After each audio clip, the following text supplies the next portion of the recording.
प्रेम से बोलिए सदगुरु साहिब जी की जय हो। सतनाम साहिब।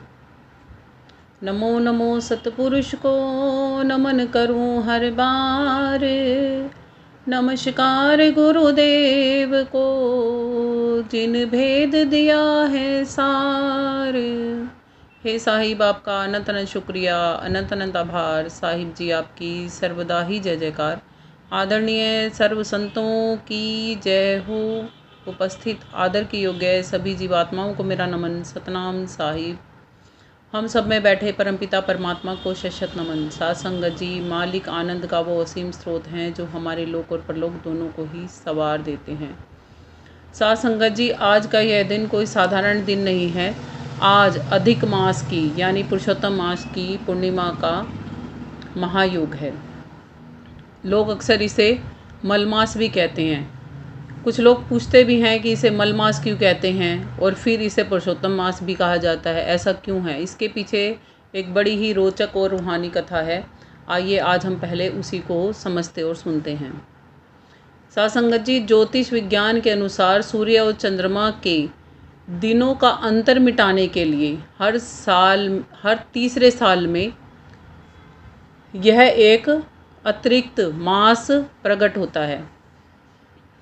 जब यह महीना पहली बार आया था तो इसके साथ एक बड़ी ही विचित्र विडंबना घटी कि संसार में जितने भी 12 महीने हैं, जैसे सावन मास, कार्तिक है, बैसाख इत्यादि, उनका कोई ना कोई स्वामी या कोई ना कोई देवता नियुक्त है, जिसमें कोई ना कोई शुभ कार्य, पूजा पाठ इत्यादि होते हैं। परंतु बेचारा अधिक मास जो था, उसका कोई भी स्वामी नहीं होने के कारण नतीजा ये था कि संसार के लोग उसे अपवित्र समझने लगे और अपवित्र समझे जाने के कारण ही उसका नाम मलमास रख दिया गया, यानी कि इसमें कोई भी शुभ कार्य नहीं किए जाने चाहिए। तो प्रतिबंध लगने की वजह से ही इसको मलमास कहा जाने लगा, अशुद्ध महीना माना जाने लगा। हर जगह अपनी उपेक्षा और तिरस्कार देखकर यह महीना वैकुंठ में जाकर विष्णु जी के सामने रोने लगा और कहा कि हे प्रभु, मतलब मेरा क्या कसूर है और मुझे ही इतना तिरस्कार क्यों मिल रहा है? मेरा कोई भी सहारा नहीं है, मेरा जीवन अंधकार में ही हो गया है, आप मुझे इस अपमान से बचाइए। परमात्मा ने तब दया करते हुए उन्हें अपना ही नाम पुरुषोत्तम दे दिया। इसीलिए इस मल मास का नाम पुरुषोत्तम मास भी है। साथ संगत जी, जितना सभी 12 महीनों में जो हम पूजा पाठ इत्यादि करते हैं ना, कहते हैं इस मल मास में जब हम पूजा पाठ करते हैं तो उसका फल करोड़ों गुना अधिक मिलता है।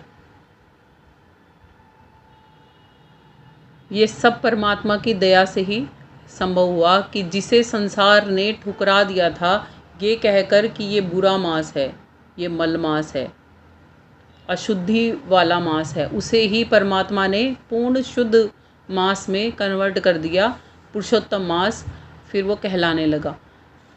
साथ संगत जी, जब परमात्मा ने वरदान दिया कि तुझे आज के बाद दुनिया मल मास की जगह पुरुषोत्तम मास से जानेगी, तो इसका इसी वजह से ही करोड़ों गुना फल बढ़ गया। और कहते हैं इस मल मास में जो कोई व्यक्ति परमात्मा की सच्ची भक्ति करता है तो वो जन्म जन्मांतर के मल से, विकारों से दूर हो जाता है, उसके धुल जाते हैं। साथ संगत जी, जरा ठंडे दिमाग से सोचिए कि संत जनों ने इसके पीछे ऐसा क्या गुप्त रहस्य छिपाया हुआ है कि जो हमें समझना चाहिए। साथ संगत जी, समझिए वो मल मास कुछ और नहीं, वो हम हैं, हमारी आत्मा है। जब आत्मा इस संसार में आती है, आकर काम, क्रोध, लोभ, मोह, अहंकार रूपी मलों में ग्रसित हो जाती है और उनसे ढक जाती है, लक 84 योनि का चक्कर मारती है, मल मास की तरह ही वो भटकती रहती है। उसका तब तक कोई स्वामी या कोई देवी देव जैसा आधिपत्य जमाने वाला कोई नहीं होता। जैसे ही आत्मा परमात्मा की शरण में जाती है तो मल मास को पुरुषोत्तम मास कहने लगे ना, ऐसे ही जब आत्मा परमात्मा की शरण में जाती है तो मन रूपी मल सब उतर जाता है उस पे से, और संसार की वृत्तियों से हटके आत्मा शुद्ध होने लग जाती है। साथ संगत जी, जो आत्माएं सतगुरु रूपी परमात्मा के दरबार में पहुंचती हैं, उनके चरणों में लिपट जाती हैं, साहिब उनकी रूह को वो दया बख्शते हैं कि उनको वो साबुन प्रदान करते हैं नाम का, जिससे कि वो अपने इस सारे मन के मैल को धोकर पावन हो सके। मन को धोकर शुद्ध करो, सोई पुरुषोत्तम मास, पूर्णमासी पूर्ण करो, करो सूरज शब्द अभ्यास। सासंगत जी, आज इस पूर्णिमा के अवसर पर आपको संतों ने जो बताया गया है उसको बता रहे हैं। यहाँ पर मल मास के बारे में ही है ये भी। कहते हैं मन को धोकर शुद्ध करो, यानी कि मलिनता को त्याग दोगे तो क्या आ जाएगा? पुरुषोत्तम मास आ जाएगा। इस मास में ही वो विशेषता है कि जो हमें बुराई से, बुराइयों को त्याग कर अच्छाई की तरफ चलने के लिए प्रेरित करती है। कि एक कितनी भी मलिन सुरती हो उसको भी परमात्मा स्वीकार कर लेते हैं। कब स्वीकार करते हैं? जब वो परमात्मा को याद करती है, सिमरन भजन करती है। साथ संगत जी, आज की पूर्णिमा हमें यही समझा रही है कि मन के मैल को धोकर शुद्ध खुद को करोगे तो परमात्मा रूपी जो खिड़की है वो खुल जाएगी। संसार के दुख सुखों से हम छूट के अपने अंतःकरण में और बाह्य भी सूर्य शब्द योग का अभ्यास करना सीख जाएंगे। और क्योंकि संसार में लोग सुख, इस संसार को समझ के जी रहे हैं, तब उसे ये समझ में आने लगता है आत्मा को कि संसार में सुख नहीं है। वास्तविक सुख जिसे कहा जाता है ना चिर स्थायी सुख, वो आनंद, वो तो केवल मात्र सतगुरु के चरणों में है। यहाँ संसार में तो तकरार और बेचैनी ही हर समय रहती है जीवात्मा को। और इससे परे जाने के लिए सबसे पहले क्या बताया है कि मन को शुद्ध करो तो पुरुषोत्तम मास आएगा। यानी कि अपने आप को पहले ये तो स्वीकार कर लो कि हम मलिन हैं। जो अपने आप को मलिन स्वीकार करेगा वही तो अपने आप को साफ करेगा। साथ संगत जी, अगर एक सफ़ेद कपड़ा है उस पर बहुत सारे दाग लग जाएं और वो कपड़ा फिर भी अपने आप को ये सोचे कि मैं तो सफ़ेद ही हूँ, मैं गंदा हूँ ही नहीं, दाग दुनिया भर के लगे हुए हैं, तो क्या वो वास्तव में सफ़ेद है? जब वो ये स्वीकार कर लेगा ना कि मैं गंदा हूँ और मुझे साफ़ होना चाहिए, तो वो साफ़ होने लग जाएगा। पर उपाय ढूंढ लेगा ना साफ़ होने का।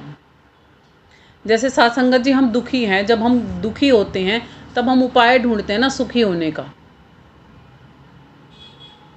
अगर कोई दुखी होके भी ये कहे कि मैं तो दुखी ही नहीं हूँ जी, मैं तो दुखी ही नहीं हूँ, भाई हम क्या कहते हैं, तेरी शक्ल ही बता रही है कि तू कितना दुखी है और कितना सुखी है ना। तो ऐसे ही है कि जब हम एक्सेप्ट कर लेते हैं कि हाँ हम दुखी हैं, हाँ हम में काम क्रोध लोभ मोह अहंकार बैठे हुए हैं, और हम परमात्मा के पास जाते हैं तो परमात्मा हमें स्वीकार करके वो सब चीज़ें हमसे दूर कर देते हैं। साथ संगत जी, कुछ लोग ऐसे भी होते हैं जो ये सोचते हैं कि अब हमने इतने बुरे कर्म कर दिए, अब परमात्मा कहाँ हमें अपनाएगा। तो ऐसा नहीं है। जैसे एक माँ होती है ना, बच्चा लाख कसूर करके भी अगर माँ के पास आता है और माँ को कहता है कि हे माँ मुझे बचा ले, तो माँ पुरजोर प्रयास करती है उसे उस कष्ट से मुक्ति मिल जाए। ऐसे ही साथ संगत जी परमात्मा भी हमारे लिए करते हैं। आइए इस रूहानी भाव में आज डूबकर इस पुरुषोत्तम मास के लिए परमात्मा के दरबार में वो अमृतमयी हाजिरी लगाते हैं, जिसमें जाने के बाद फिर सूरत यहाँ लौट कर संसार सागर में नहीं आती। परमात्मा के दरबार पे सत्संगत ऐसा क्या मिलता है हमें, जिसे पाने के बाद हमें कुछ और पाना शेष नहीं रह जाता। उसी पर ही हम एक भजन लेने जा रहे हैं। पहले भजन सुनते हैं और फिर उसका खुलासा करेंगे कि भजन में क्या बताया गया है। आनंद के मिलते हैं खजाने मेरे भाई, सतगुरु के दरबार में। आनंद के मिलते हैं खजाने मेरे भाई, साहिब के दरबार में। धन में सुखी दिखने वाले धनवानों से पूछ ले भाई, धन में सुखी दिखने वाले धनवानों से पूछ ले भाई। एक पल की भी फुर्सत नाही, जिंदगी पड़ी है किस धार में। आनंद के मिलते हैं खजाने मेरे भाई, सतगुरु के दरबार में। आनंद के मिलते हैं खजाने मेरे भाई, साहिब के दरबार में। जिनके कोठी कारों की भाई कमी नहीं है पास में, जिनके कोठी कारों की भाई कमी नहीं है पास में, वो भी यूँ कहते हैं भाई हम सुखी नहीं संसार में। आनंद के मिलते हैं खजाने मेरे भाई, सतगुरु के दरबार में। आनंद के मिलते हैं खजाने मेरे भाई, सतगुरु के दरबार में। जिनके यौवन का चढ़ा नशा हुआ है भारी, जिनके यौवन का नशा चढ़ा हुआ है भारी, उनको भी तू देख ले भाई, मती गई है मारी हंकार में।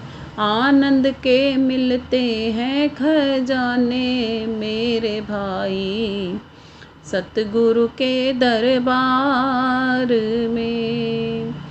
आनंद के मिलते हैं खजाने मेरे भाई, साहिब के दरबार में। सगे संबंधी कुटुंब कबीला भाई बहुत बड़ा परिवार, सगे संबंधी कुटुंब कबीला बहुत बड़ा परिवार।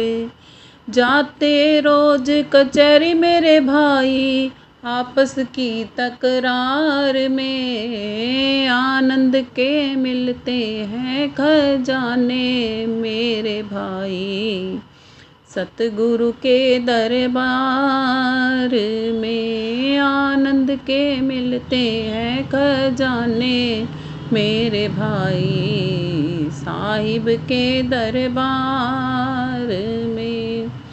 आ मेरे भाई तुझे दिखाऊं घर छोड़ने वालों का हाल, आ मेरे भाई तुझे दिखाऊं घर छोड़ने वालों का हाल। योगी का तो भेष बना लिया, फिर भी फंसे हैं वन संसार में। आनंद के मिलते हैं खजाने मेरे भाई, सतगुरु के दरबार में।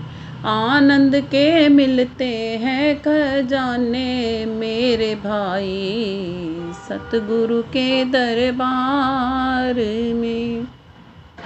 ना सुख मिला रे घर वासे से, ना ही मिला वन वैराग्य से। ना सुख मिला रे घर वासे से, ना ही मिला वन वैराग्य से। सुनीता दासी कहे सुन मेरे भाई, सुख मिलेगा आत्म अनुराग में। आनंद के मिलते हैं खजाने मेरे भाई, सतगुरु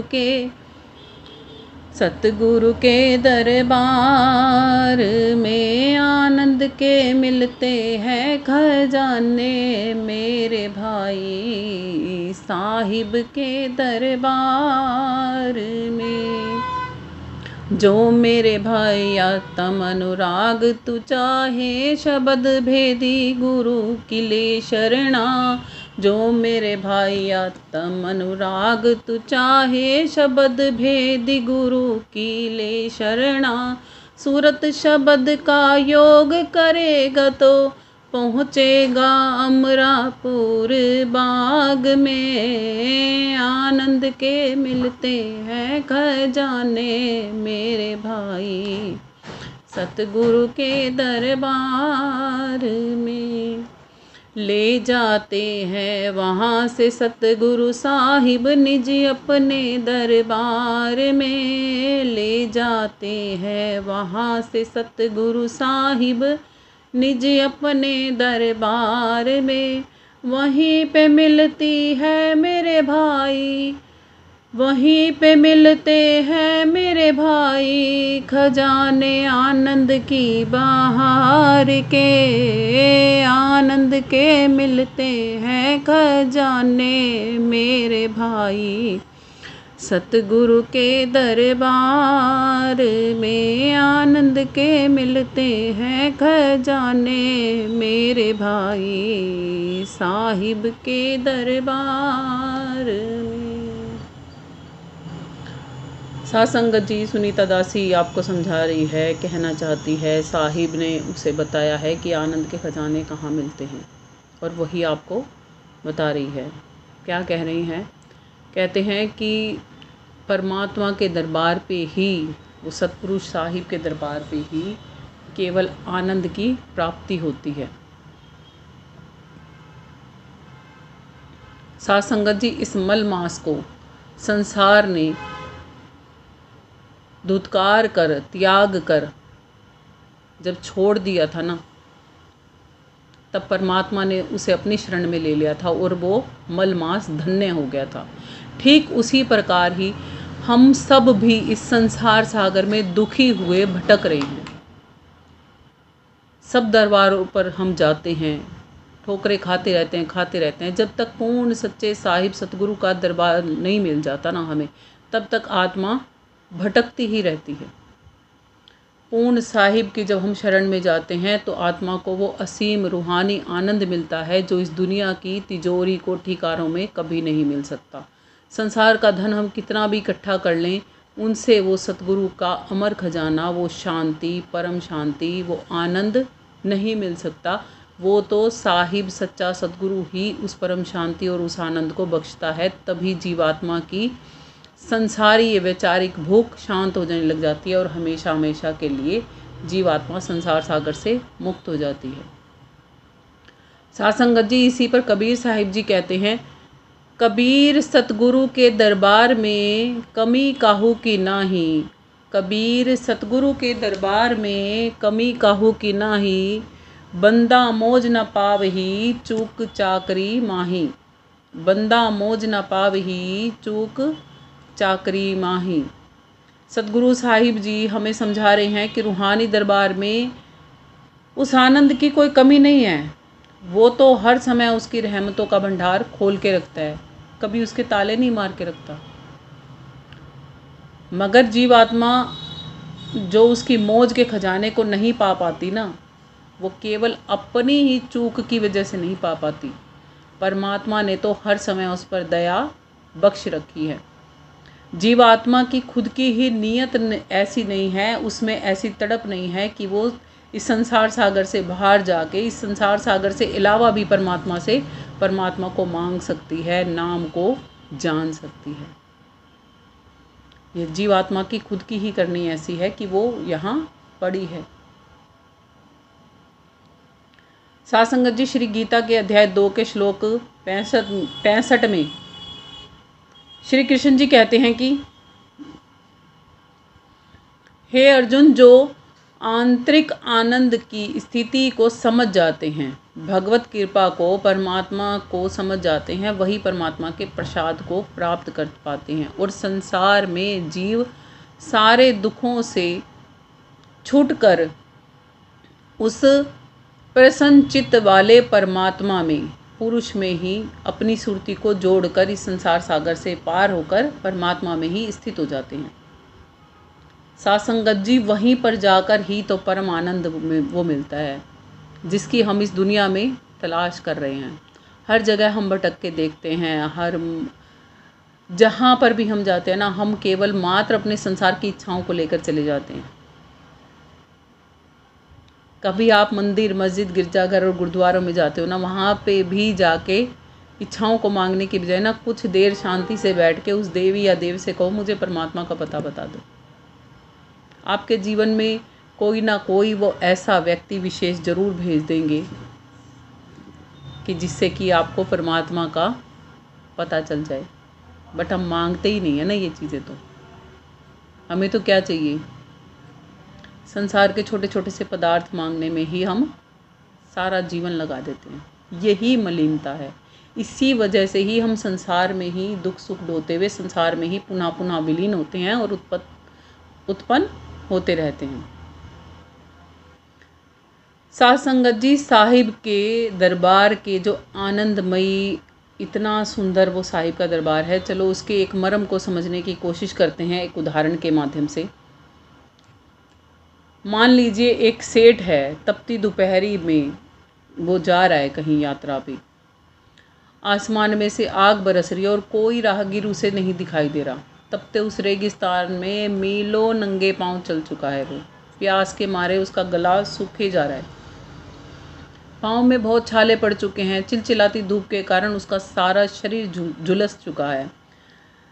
रास्ते में उसे एक बहुत आलीशान पत्थर का मकान दिखता है जिसमें सोने चांदी लगे होते हैं, हीरे जवाहरातों से जड़ा होता है, मगर पानी नहीं दिखता उसे वहाँ पर। धूप से वो जो सोने चांदी की चमक थी ना, वो दुगनी तिगनी हो रही थी। क्या उसे वो सब चीज़ें सुहाएंगी? क्या चाहिए उसे? उसे तो साध संगत जी उस समय पे पानी चाहिए है। पानी की वो एक बूंद के लिए जो व्याकुल हुआ घूम रहा है ना, जो गर्मी की तपिश उसकी शांत नहीं कर पा रही है, उसे तो वो बूंद, वो पानी चाहिए उसकी शीतलता के लिए। तभी अचानक एक अद्भुत करिश्मा होता है, उसे एक विशाल बाग दिखाई देता है। तड़प थी ना पानी को पाने की, तो करिश्मा होता है, उसे एक बाग दिखाई देता है। वहाँ पर एक कल्प वृक्ष होता है जिसकी छाँव में ठंडी ठंडी हवाएं चल रही होती हैं और अमृत के झरने बह रहे होते हैं। वह थका हारा राहगीर उस छाँव में जाकर बैठ जाता है और जल पीता है। उसे उस समय पर ऐसी अनुभूति होती है कि जैसे जन्मों की थकान उतर गई हो। तड़प मिट गई थी, बेचैनी शांत हो गई थी और एक पल में ही वो गायब हो जाती है। उसका रोम रोम जो तृप्त हो गया था उस गहरे अनुपम अनूठे आनंद की वजह से, वो उसमें ही डूब जाना चाहता है। अब उससे बाहर नहीं आना चाहता। साध संगत जी, समझ के देखिए, ठीक हमारी भी तो ऐसी ही दशा है। हम संसार रूपी इस रेगिस्तान में तपते ही चले जा रहे हैं। क्या चाहिए हमें? हम जितने भी भजन गाते हैं, जितने भी कथा कीर्तन इत्यादि करते हैं, संसार में जो भी कुछ करते हैं, वो किस लिए करते हैं? क्या चाहिए होता है हमें? वस्तुतः क्या चाहिए होता है? छोटी छोटी ज़रूरतें तो चाहिए होती हैं, उसके अलावा और क्या चाहिए होता है? सुकून, शांति, आनंद। मगर हम उस असली उद्देश्य तक पहुँचे बिना ही उस छोटे से दायरे में ही घूम के वापस आ जाते हैं। जो लोग उस छोटे से दायरे में घूमकर ही वापस आ जाते हैं, उन्हें वो अमृत की बूंद नहीं मिलती, उन्हें तो केवल वो चमकता मकान मिलता है, पत्थर वाला। और जिसकी आत्मा में वो परम जिज्ञासा होती है ना परमात्मा को पाने के लिए, वो तड़प होती है ना, जैसे उस राहगीर में थी कि बूंद को पाने की तड़प थी, प्यास बुझानी थी। जब साध संगत जी वो प्यास लगती है ना जीवात्मा के अंदर में, तब उसके लिए कोठी, मकान, कार, ऊंचे पद सब विहीन होने लग जाते हैं। उसे उस परम शांति, उस परमेश्वर की ज़रूरत महसूस होने लग जाती है। ऐसे ही जब हमारे अंदर में ये चीज़ें जागती हैं, हमारी आत्मा जिन बाहरी पदों से, अशांति से झुलस रही थी, हम उसे छोड़ने के लिए आतुर हो जाते हैं। और जब जीव के पास में सतगुरु साहिब उसकी शीतलता को दिलवाने के लिए वो बाग, सत्संग रूपी बाग में उसे भेजते हैं, सच्चे शब्द भेदी गुरुओं का उसका संग करवाते हैं, और फिर वो उस नाम की दौलत की छाँव में बैठती है और उस नाम के अमृत का पान करती है। साथ संगत जी, उससे क्या होता है, जिस समय वो ग्रहण करती है उसको, तब उसकी सारी बाहरी तड़प, चिंताएं, बेचैनी मिटने लगती हैं। और जब तक वो उस झरने के पास, उस आनंद के स्रोत में चक्कर लगाती रहती है, तब तक वो उस आनंद को प्राप्त करती रहती है। और इसी तलाश से ही साथ संगत जी उसके जन्म मरण के चक्रव्यूह को काटने में उसे आसानी हो जाती है। जो आत्माएं वहाँ तक पहुँच के वापस उठ के उस रेगिस्तान में चलने को तैयार हो जाती हैं, तो उन्हें रेगिस्तान भी मिल जाता है। जो आत्माएं वहीं पर ठहर कर समझ जाती हैं कि बहुत भटक चुके रेगिस्तान में, तो अब ये बाग ही हमें चाहिए, बस इसी के लिए हम घूम रहे थे, तो वो आत्माएं जब वहाँ पर रुक जाती हैं तो उनके अनंत जन्मों की यात्रा समाप्त हो जाती है। यही सच्चा खजाना है जो हमें ये भजन बार बार पुकार के कह रहा है, आनंद के मिलते हैं खजाने मेरे भाई साहिब के दरबार में। साथ संगत जी आगे कहती हैं, धन में सुखी दिखने वाले धनवानों से पूछ ले भाई, एक पल की भी फुर्सत नाही, जिंदगी पड़ी है किस धार में, आनंद के मिलते हैं खजाने मेरे भाई सतगुरु के दरबार में। साथ संगत जी, यहाँ पर इस अंतरे में कहा जा रहा है कि संसार के सबसे बड़े भ्रम का पर्दाफाश करते हुए, कि दुनिया जो सोचती है ना कि हम अपार धन दौलत इकट्ठी कर लेंगे तो हम सुखी हो जाएंगे, हम सबसे ज़्यादा ऐशो आराम की ज़िंदगी जी जाएंगे, पर ऐसा है नहीं। ज़रा एक बारी धनवानों से पूछ लो, उनकी ज़िंदगी कहाँ जा रही है। हर समय धन कमाने की ऐसी होड़ लगी है, उन्हें यही नहीं पता कि ज़िंदगी का हाल क्या हो रहा है हमारी का। उनको तो इतनी भी फुर्सत नहीं है कि वो सांस जो ये भर रहे और छोड़ रहे हैं ना, एक तरह एक पल को इस पे भी ध्यान दे सकें। क्यों? क्योंकि धन बटोरने में ही ऐसी बेसुधी चढ़ी पड़ी है, उनको सांसों की तरफ ध्यान ही नहीं। बिजनेस में टोटा और नुकसान की ऐसी लाइन लगी पड़ी है उनके आगे, तो बेचारों को सांसों पे कहाँ फुर्सत है देखने की भी, कौन से भवधार में बह रही हैं ये। उनसे कभी भी आप बात करके देखोगे ना, बेचैन होंगे ना, फिर भी वो कहेंगे कि एक पल की फुर्सत नहीं है भाई, हमें टाइम नहीं है। इन घर वालों को, घर गृहस्थी को, बिजनेस को समय दें या आपकी बातों को समय दें। उन्हें तो इतना भी नहीं है कि सुख की धार कहीं बहे जा रही है और आप चिंता में, मुकदमों में, मानसिक अशांति में ही फंस के अपना जीवन व्यर्थ खोई जा रही हो। धनवान हो सकते हो, मगर संसारी धनवान होने में इतना जुटे पड़े हो कि आत्मा से निर्धन हो गए हो। साहिब कहते हैं, कबीरा सब जग निर्धना, धनवंता नहीं कोय, धनवंता सोई जानिए, जा घट सत नाम धन होए। साहिब हम सभी को समझा रहे हैं और वे कहते हैं कि इस संसार में बाहरी धन, कोठी बंगले, कार, अमीर हो जाने को आप धनाढ्य समझ रहे हो, वे तो वस्तुतः पूर्ण रूप से कंगाल और खाली हैं।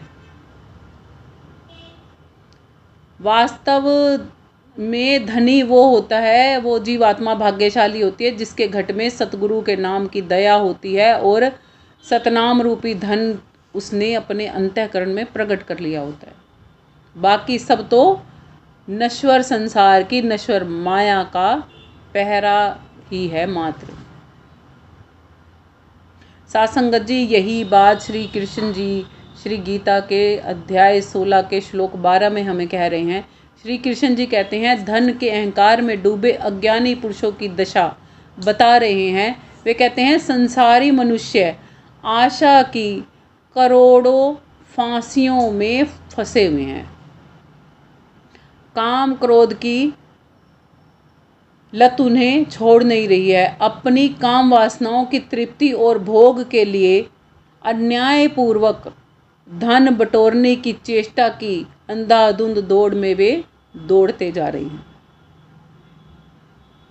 और यही अशांति की धार ही उन लोगों को संसार में तो अमीर भले ही बना रही है, मगर अन्याय और न्याय के भूल भुलैया में वो जो धन का जोड़ तोड़ कर रहे हैं, उससे वो सुखी नहीं हो सकते। पर जिसके घट में नाम का धन इकट्ठा हो जाता है, वो कभी दुखी रह नहीं सकता। उसको तो एक ना एक दिन सुखी परमात्मा कर ही देगा। जिसके घट में सतनाम का धन इकट्ठा हो रहा है ना, उसको उसकी लाइफ में वो एक दिन ज़रूर आएगा। जैसे हम संसार का धन कमा रहे हैं, तो एक दिन हमारी लाइफ में वो ज़रूर आता है ना कि हम अमीर हो जाएंगे। ऐसे ही जब हम सतनाम की भक्ति करते हैं, सतनाम का धन इकट्ठा करते हैं, तो हमारी ज़िंदगी में भी तो एक दिन वो ज़रूर आएगा कि हम समस्त दुखों से पृथक हो जाएंगे। साथ संगत जी, आगे गोस्वामी तुलसी साहिब जी कहते हैं, रामचरितमानस के उत्तरकांड में धन के मोह के कारण और मानसिक रोगों का बड़ा सुंदर वर्णन करा है तुलसी साहिब जी ने, और वही हम आपको सुनाने जा रहे हैं। तुलसी साहिब जी कहते हैं, जिमी प्रतिलाभ लोभ अधिकाई, बूझहि ना काम अग्नि अधिकाई, नयनन कतरानी कज हरिधाही, निश दिन कतुहु जुड़ाव ना पाही, राम सिया राम सिया राम जय जय राम। तुलसी साहिब जी कहते हैं, जैसे जैसे मनुष्य को धन का लाभ होता है, वैसे वैसे उसका लोभ और अधिक बढ़ता जाता है। सही बात है ये नहीं है? जैसे जैसे मनुष्य को धन का लाभ बढ़ता जाता है संसार में, वैसे वैसे क्या होता है, और अधिक पाने की चेष्टा बढ़ती जाती है ना, और अधिक प्रयास। और इसी इच्छा पूर्ति की आग ऐसी हो जाती है फिर कि वो बुझाई नहीं बुझती। क्या होता है, पहले किराए का मकान था, फिर क्या हुआ, खुद का मकान बनाया, फिर वो छोटा लगने लगता है, फिर और नया मकान बनाया, फिर वो भी छोटा लगने लगता है, फिर और मकान बनाया, फिर एक गाड़ी थी, फिर 2 चाहिए, 2 से 4 चाहिए, 4 से 6 चाहिए। क्या हो रहा है, बढ़ती ही जा रही है ना, रुक नहीं रहे ना वहाँ पे। तो कहते हैं वो धनवानों की जो भूख होती है ना, फिर वो जो आग जल जाती है, वो बुझती नहीं है। वे धनवान लोग अपनी आँखों में स्वार्थ की ऐसी पट्टी बांध लेते हैं, दिन रात कोर्ट कचहरी व्यापार के चक्रों में ऐसा डूब जाते हैं कि मन दिन रात इसी चीज़ में लगा रहता है, और इससे जरा भी शांति और ठंडक उन्हें प्राप्त नहीं होती। अक्सर लोगों को हार्ट अटैक हो जाता है कि नहीं हो जाता? साथ संगत जी, इस धन की कोठरी और मानसिक अशांति के मर्म को बड़े ही सुंदर उदाहरण के साथ हम समझने की कोशिश करते हैं। मान लीजिए कि एक सुंदर और अनमोल पक्षी है, एक राजा ने उसे पकड़ लिया और उसे सोने के पिंजरे में बंद कर दिया। उस पिंजरे के जो चारों तरफ है ना, हीरे मोती जड़े हुए हैं, और जो वो पक्षी उसमें बंद है ना, उसकी कटोरी में 56 भोग, काजू बादाम किशमिश इत्यादि रख दिए।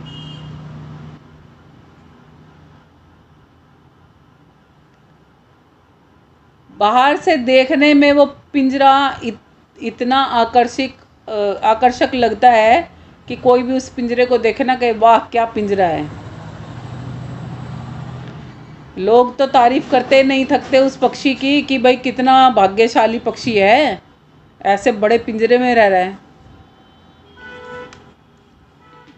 मगर कोई काश पिंजरे में बंद उस पंछी से पूछ के देखे कि उसकी क्या दशा है। क्या उसे वो सोने का पिंजरा, वो काजू बादाम सुखी कर रहे हैं?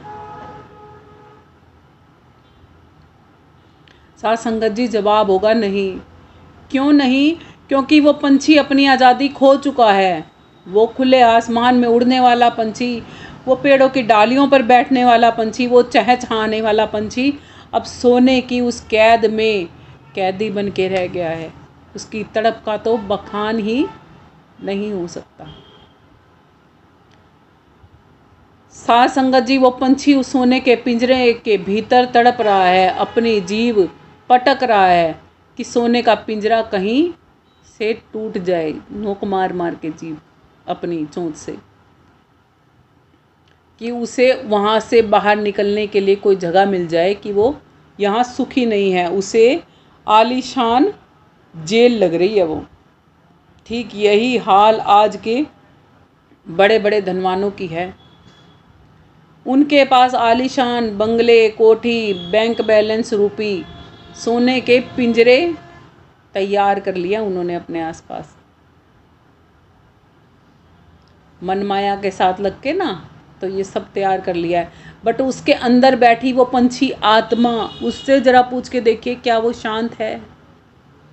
क्या वो रूहानियत से अंदर से उड़ सकती है? क्या उसके पंख खुले हैं?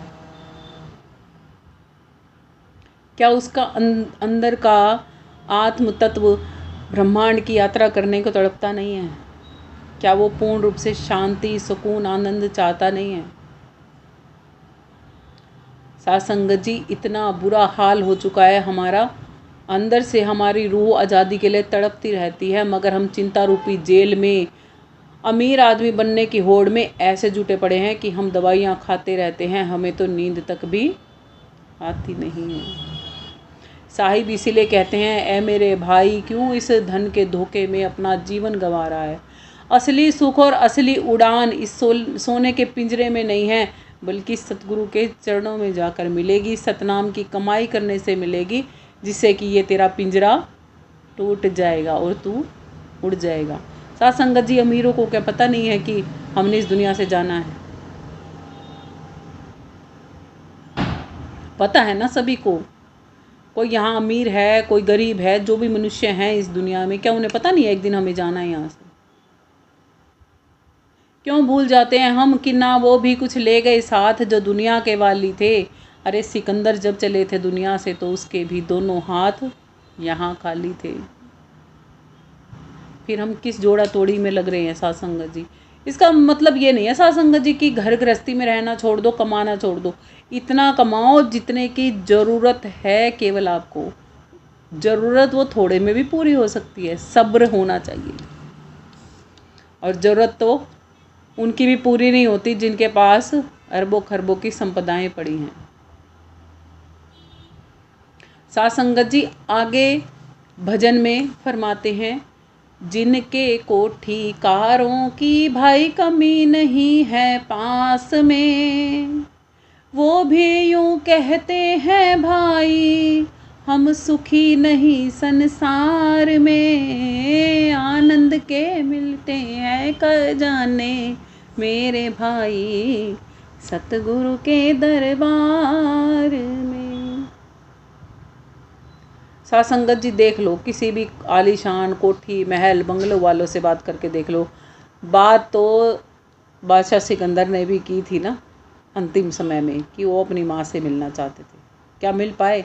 हमारे पास तो एक दो महल कोठी बंगले कार होंगे, उसके पास तो कितने थे, लश्कर के लश्कर थे।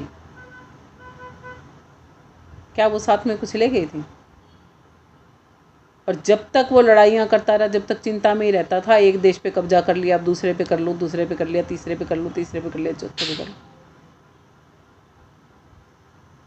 और आज भी तो समाज में यही हो रहा है कि लोग क्या कर रहे हैं, आपस की हापाधापी में, उससे बड़ा बन जाऊं, उससे बड़ा बन जाऊं, दुनिया को देखकर दूसरों से हम ईर्ष्याएं करते रहते हैं।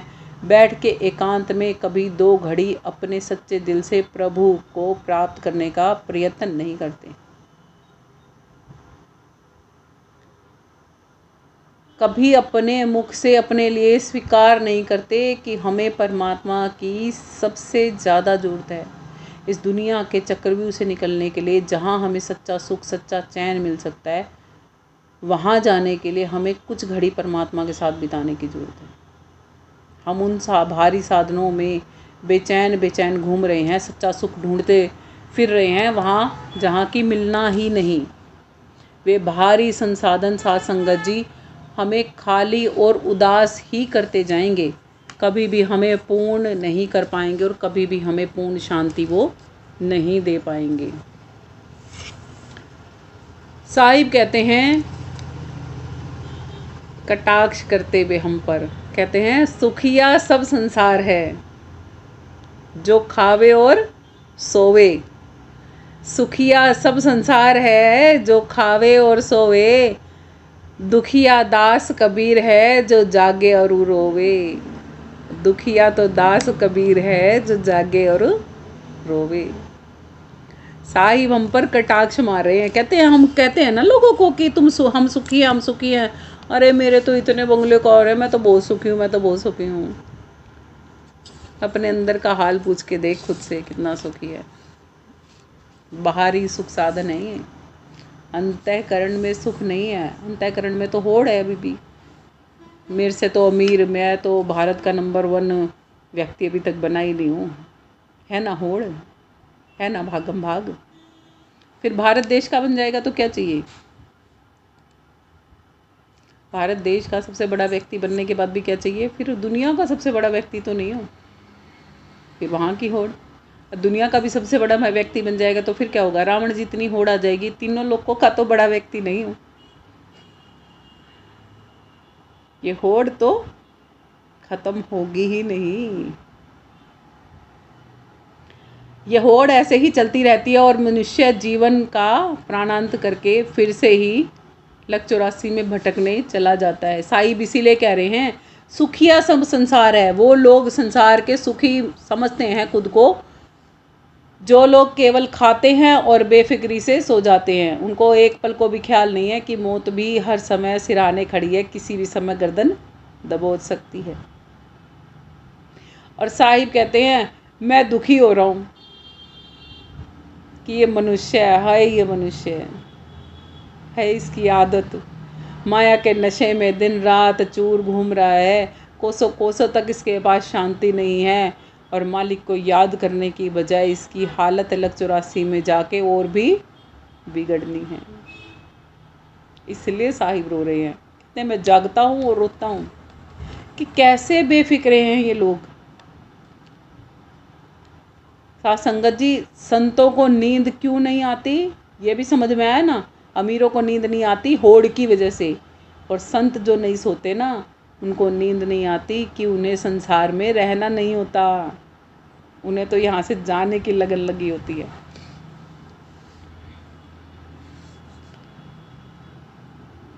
साहिब कहते हैं नींद निशानी मौत की, उठ कबीरा जाग, और रसायन छोड़ दे और नाम रसायन लाग।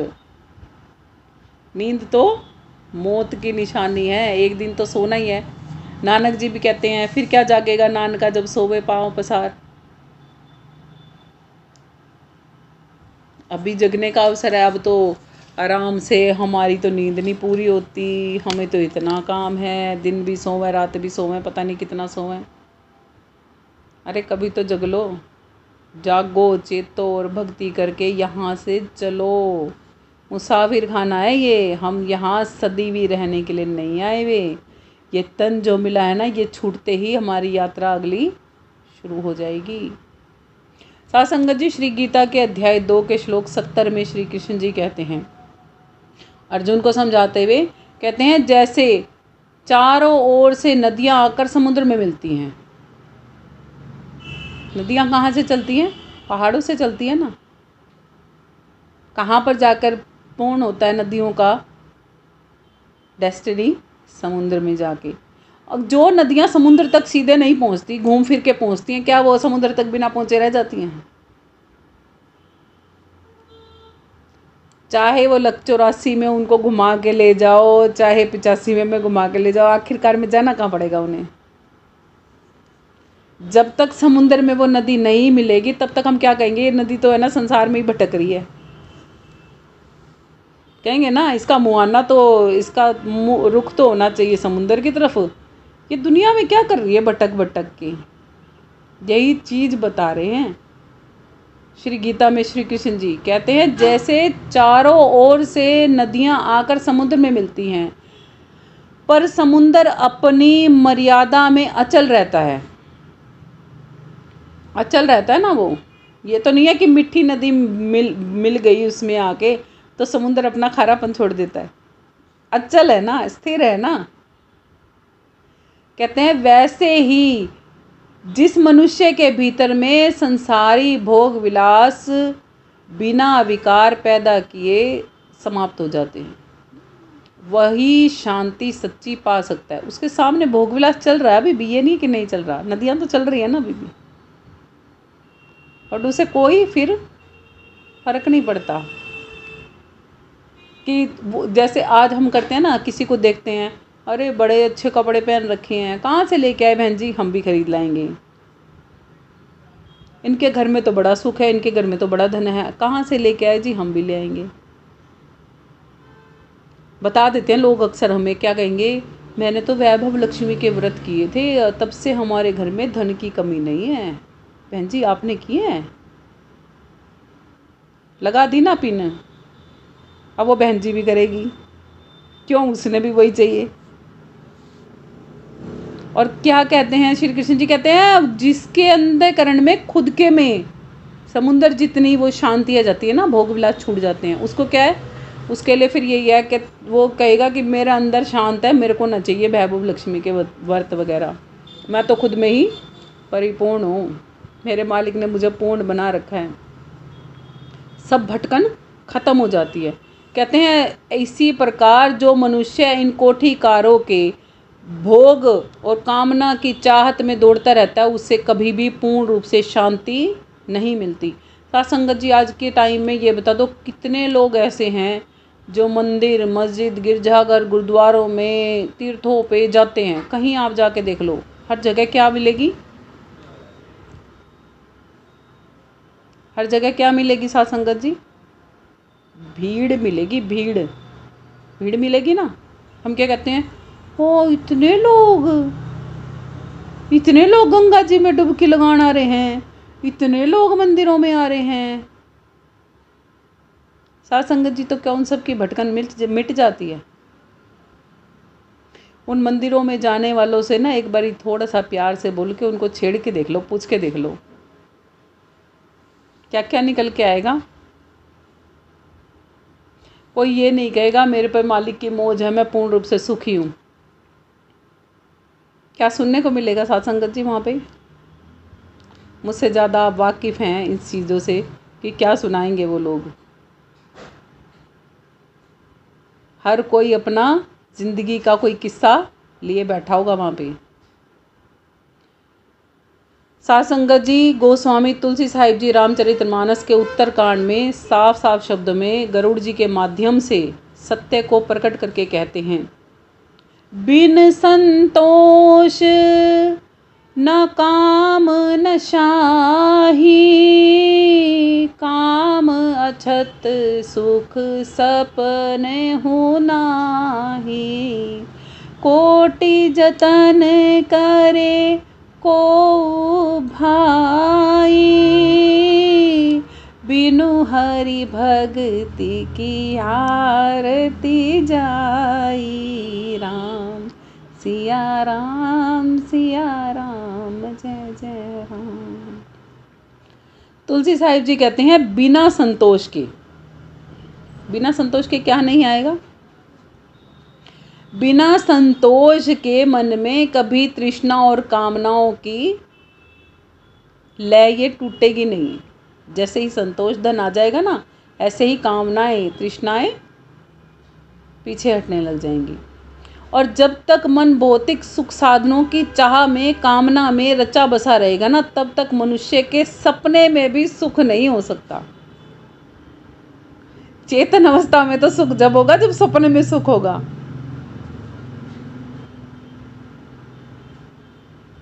यही हाल है ना मंदिरों में, मस्जिदों में, गिरजाघर, गुरुद्वारों में जाने वालों का।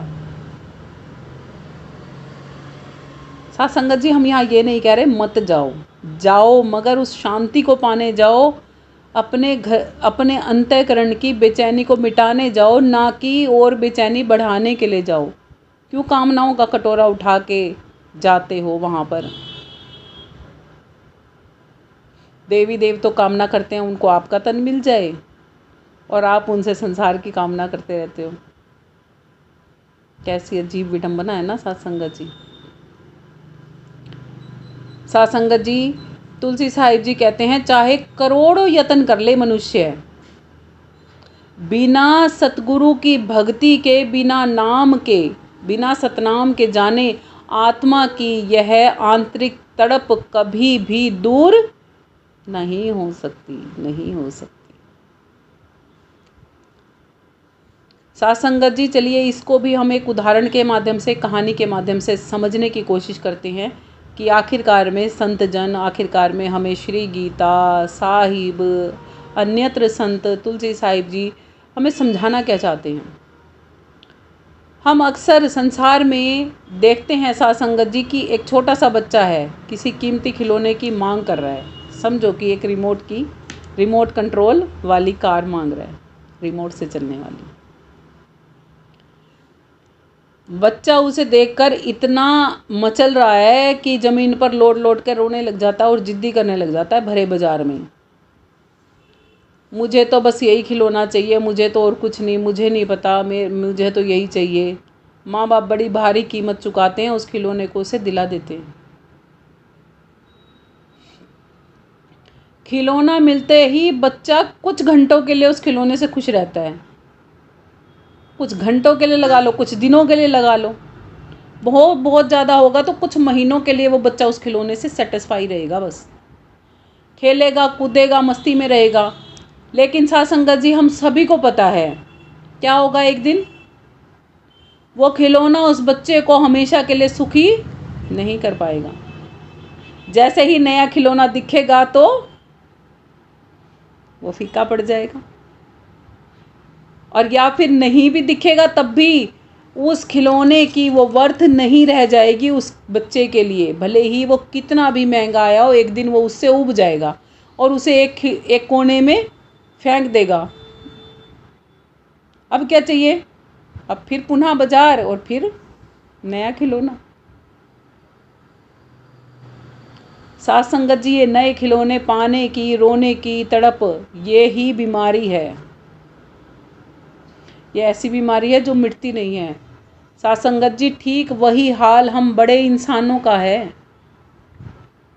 हम सब भी उम्र में तो बड़े हो गए हैं, मगर हमारी अक्ल उस नासमझ बच्चे की भांति ही है, जो कि अब खिलौनों को छोड़कर बड़ी कोठी, महल इत्यादि में उलझ गया है, रिश्ते नातों में उलझ गया है।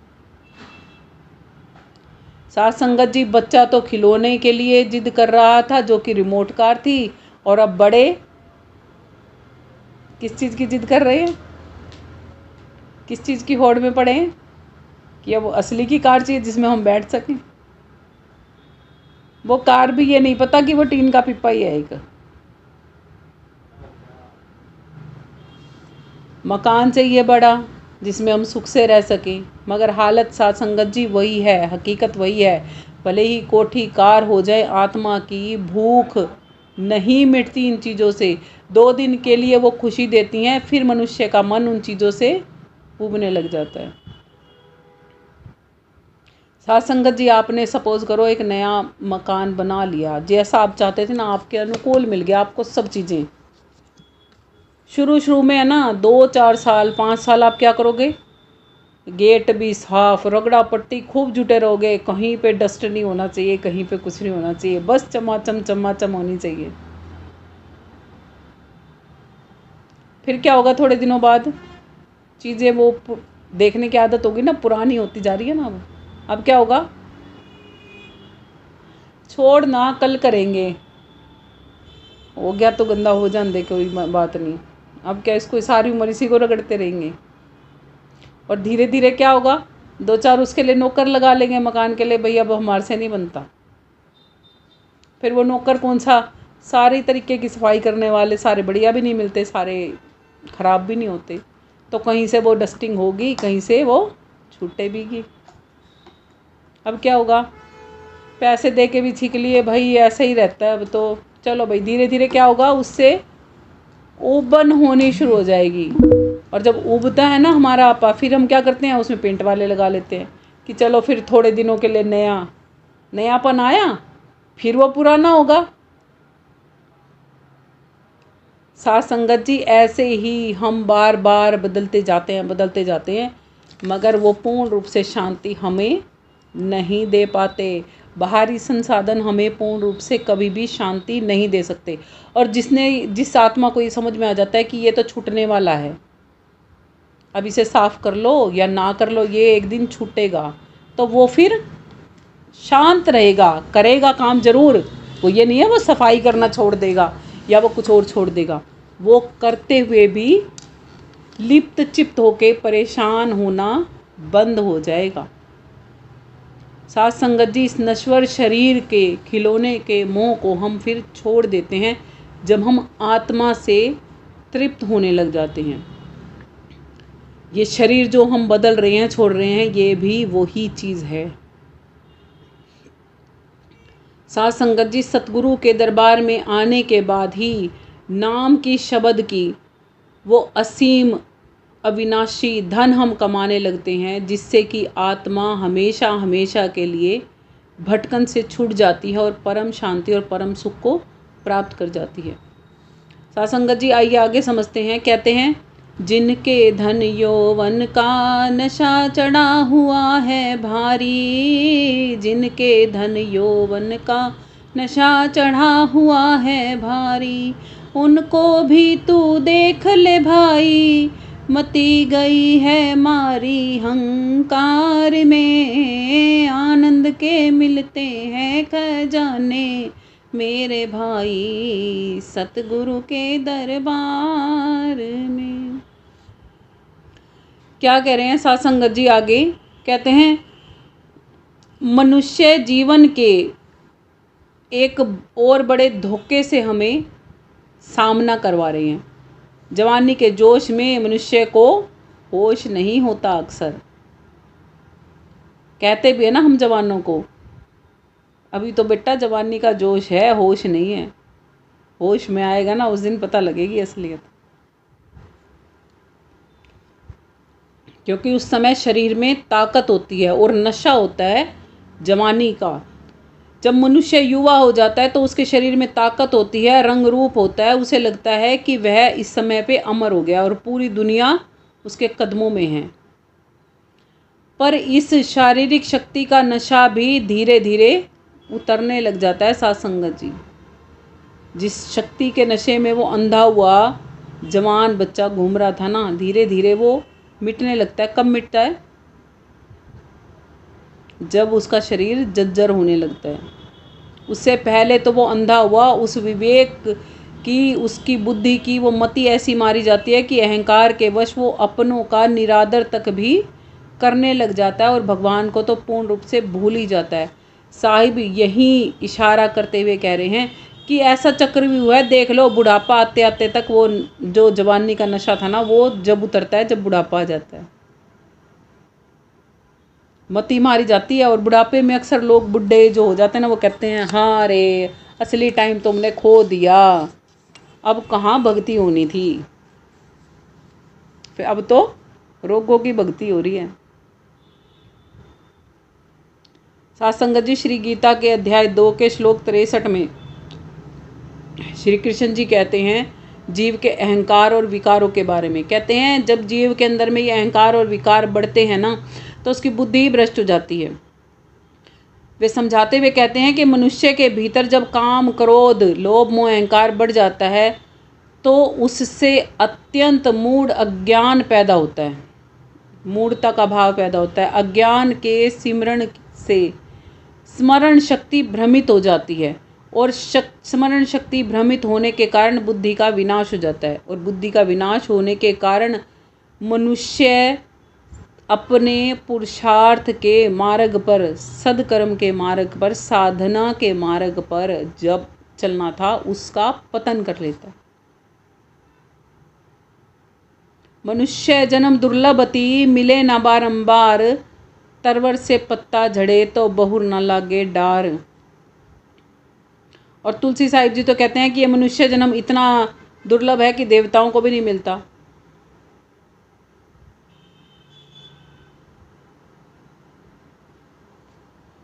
फिर भी हम इसकी कदर नहीं जान पाते और जवानी के जोश में होश खो बैठते हैं। सासंगत जी तुलसी साहिब जी बताते हैं, धन सत्ता और जवानी के नशे में रमित जो लोग होते हैं उनकी दशा कैसी होती है, उत्तरकांड में बताते हैं। कहते हैं तुलसी साहिब जी कि जवानी, तरुणाई और प्रभुता, ताकत का अधिकार और धन संपत्ति, ये सब मिलकर मनुष्य के अज्ञान को जन्म देते हैं और इसी अज्ञानता की वजह से जीवन पर्यंत जीवात्मा सतगुरु की भक्ति के प्रकाश से विहीन रह जाती है। और अज्ञानता में, अहंकार में पड़ने के कारण जीवात्मा अपना पतन निश्चित कर लेती है। उसका कल्याण फिर वहाँ से कोई भी नहीं कर सकता। साथ संगत जी, इस जवानी से जुड़े हुए क्षण भिंगुर नशे को हम सामान्य जीवन की एक छोटी सी घटना से समझते हैं। अक्सर हम बगीचों में जाते हैं, वहाँ पर साथ संगत जी हमने देखा है पेड़ की डाल पर पत्ते निकलते हैं, चमकदार होते हैं और हवा के झोंकों में वो खूब लहलहा रहे होते हैं। जब नई कपाल फूटती है ना पेड़ों पे, तो कैसे लगते हैं, बड़े सुंदर सुंदर लगते हैं ना वो, कि मानो ये पेड़ के पत्ते तो कभी पेड़ से अलग होंगे ही नहीं। कितने सुंदर और कितने आकर्षित लगते हैं ना वो। पर सासंगत जी, समय का फेर ऐसा आता है कि वो लहलाते, वो झूमते पत्ते धीरे धीरे एक दिन सूख कर पीले पड़ जाते हैं और देखते देखते ही वो हंसते खिलखिलाते पत्ते बेकार और बेजान हो जाते हैं। और इतना ही नहीं सासंगत जी, उनकी वो सुंदरता भी पहले जैसी नहीं रह जाती। वह हरा भरा पत्ता जो जवानी के जोश में झूम रहा था सासंगत जी, आज वो जमीन पर पड़ा है। कुछ महीनों में ही उसकी दशा बदल गई है।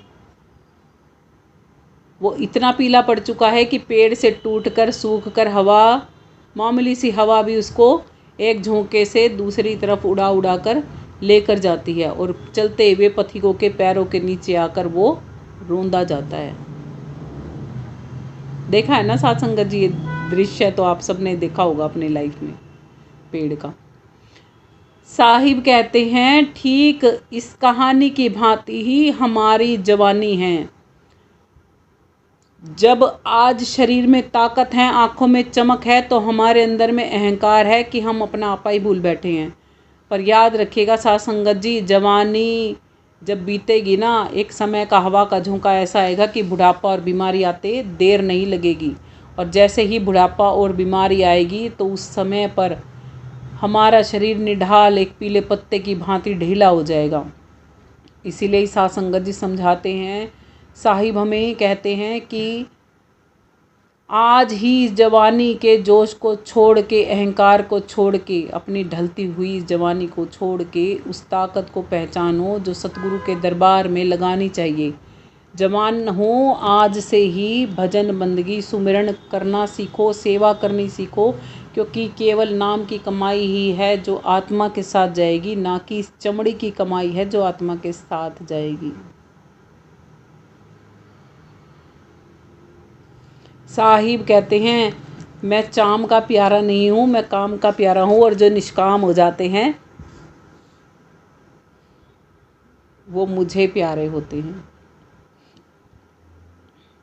साथ संगत जी आगे भजन में कहते हैं, सगे संबंधी कुटुंब कबीला भाई बहुत बड़ा परिवार, जाते रोज कचहरी मेरे भाई आपस की तकरार में, आनंद के मिलते हैं खजाने मेरे भाई सतगुरु के दरबार में।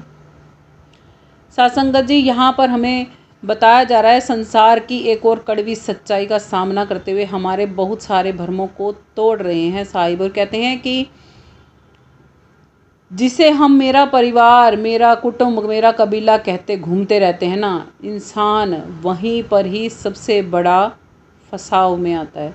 सगे संबंधी होंगे, दुनियादारी होगी, जितने बड़े सगे संबंधी और जितनी बड़ी दुनियादारी है ना आपकी, उतने ही ज़्यादा दुखी हो। क्यों? कोई जड़ से दुखी, कोई जोरू से दुखी और कोई ज़मीन से दुखी।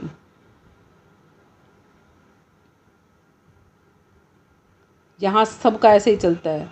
अभी एक घर में देख लो, 2 दिरानी जिठानी है ना, आपस में उनकी भी नहीं बनती मिलेगी।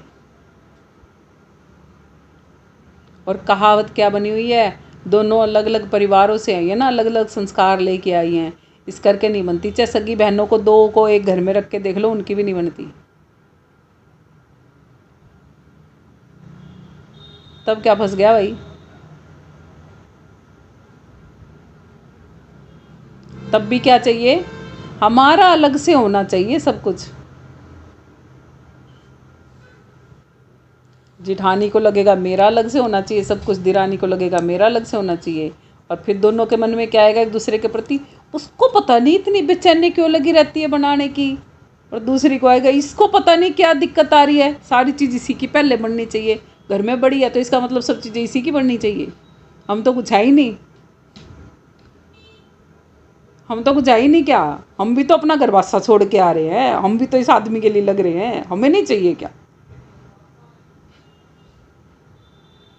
साथ संगत जी यही है, समझ के देखो, यही है जमीन जायदाद, पैसे, आपसी ईर्ष्या द्वेष का कारण जो कोर्ट कचहरी अदालत तक पहुंचा देता है और लगातार जीवात्मा चक्कर काटती रह जाती है। वहाँ कभी प्रेम बसता था साथ संगत जी, मगर आज क्या बस रहा है? बहन भाई सगे एक दूसरे को देखकर राजी नहीं है आज। क्यों? कुछ भाइयों का तो ये कहना होता है, बहन अब तो है ना हमारे साथ में हमारा परिवार लग गया ना, ये तेरी भाभी आ गई, अब इसकी नहीं मानूँ तो फिर मैं क्या करूँ, फिर मेरा घर कैसे बसेगा? ठीक है भाई, तू अपनी की मान ले, हम तो कहते नहीं, तू हमारी मान, है ना। फिर वो बहन भी अगली बार ये जवाब देती है, भाई तेरा जीजा नाट रहा था आने के लिए, मैं को नहीं आती, त्यौहार होंगे तेरे घर में रह जाऊंगे मगर मेरे को आने की फुर्सत नहीं है। वो भी इसके अंदर है। फिर क्या होगा? अब तू मेरे राखी करने नहीं आई, मैं तेरे सामान का देने नहीं आता, है ना। हो जाएंगे शुरू, फिर धीरे धीरे आने जाने बंद, फिर कभी कभी शादी ब्याहों में जाएंगे, फिर वो भी आने जाने बंद, फिर तो कभी मिलेंगे ना, अच्छा वो मर गई थी उसके गए थे। अब भाई मरने पे भी आके क्यों कष्ट उठाओ, अपना संसार ही निभा लो, वहीं रो ली और 2 आंसू टपकाने नहीं है तुमने, क्यों फॉर्मेलिटी करना, वहाँ से उठ के भी आओ। इसीलिए आजकल जीते जी रिश्ते मर रहे हैं।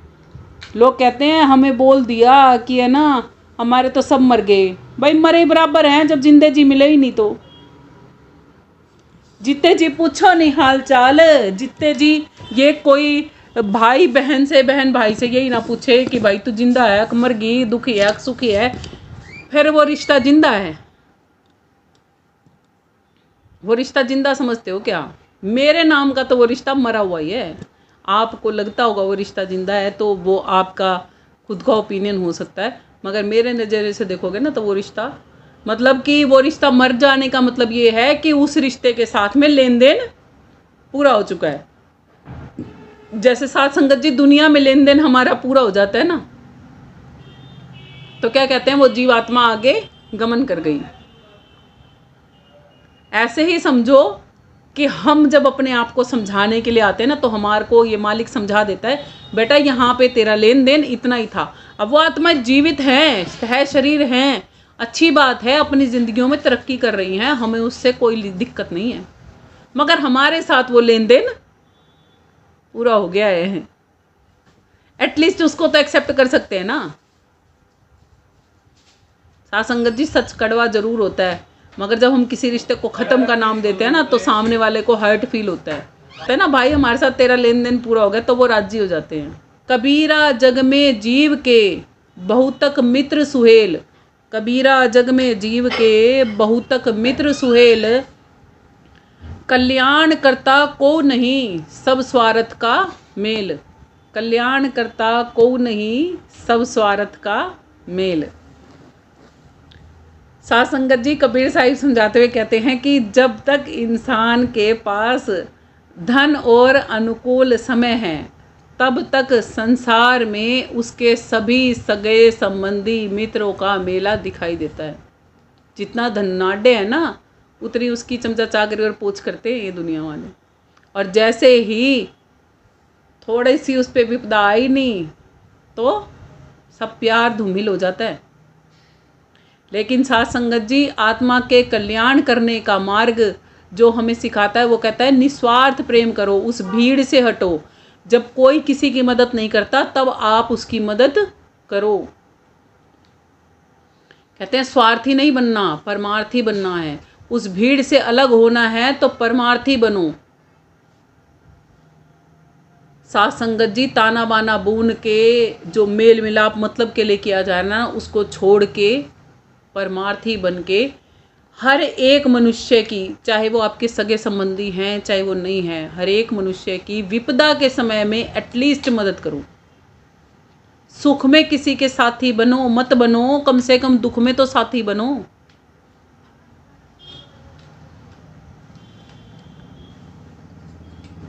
हम भजन गाते ना, सुख के सब साथी दुख में ना कोई।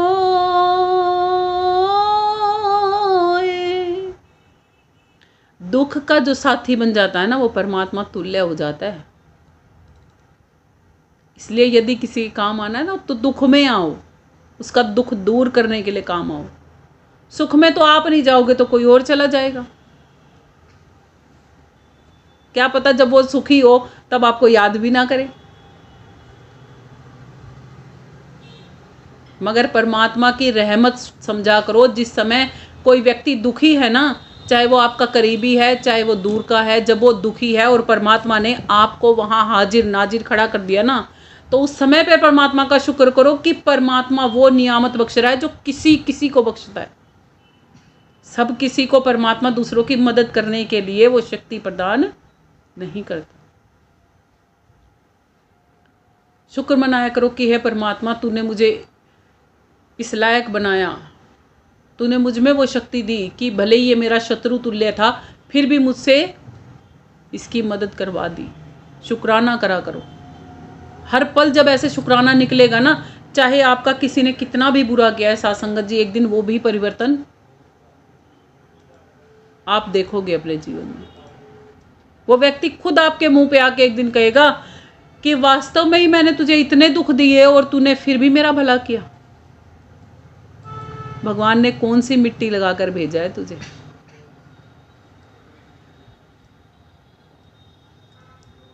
साथ संगत जी श्री गीता के अध्याय 13 के श्लोक 9 में श्री कृष्ण जी कहते हैं कि साधना के मार्ग पर आगे बढ़ने के लिए मनुष्य को अपने पुत्र, स्त्री, घर और बड़े परिवार, कुटुंब, कबीले की आसक्ति का ये अंधा मोह छोड़ना पड़ता है। जिस अंधे मोह में जी रहे हैं ना, ये छोड़ना पड़ता है। कुटुंब के मोह से ऊपर उठना पड़ता है। संसार में जीवन जीते हुए जीवन को प्रतिकूल परिस्थितियों में भी, अनुकूल हो परिस्थितियां या प्रतिकूल हो परिस्थितियां, हर घड़ी अपने इष्ट, अपने परमात्मा को, अपने उस सतनाम को याद रख के उसमें समाविष्ट रहना होता है।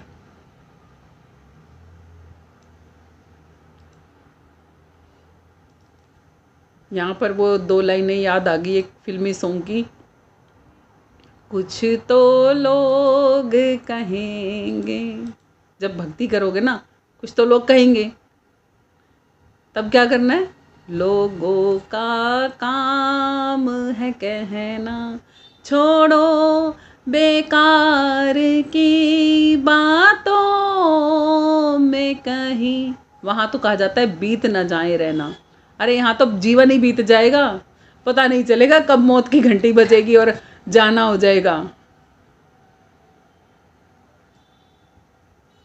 इन बेकार की बातों को छोड़कर तुम सदा ही भक्ति धन कमाते रहना। जो जरूरी काम है वो पहले हम करते हैं ना जीवन में, तो भक्ति का काम तो जरूरी नहीं, सबसे ज़्यादा जरूरी है। गोस्वामी तुलसी साहिब जी कहते हैं रामचरितमानस के अयोध्या कांड में, कहते हैं जहाँ लखी संपत्ति तहाँ सुमति नाना, जहाँ विपत्ति ताही कुमति निदाना।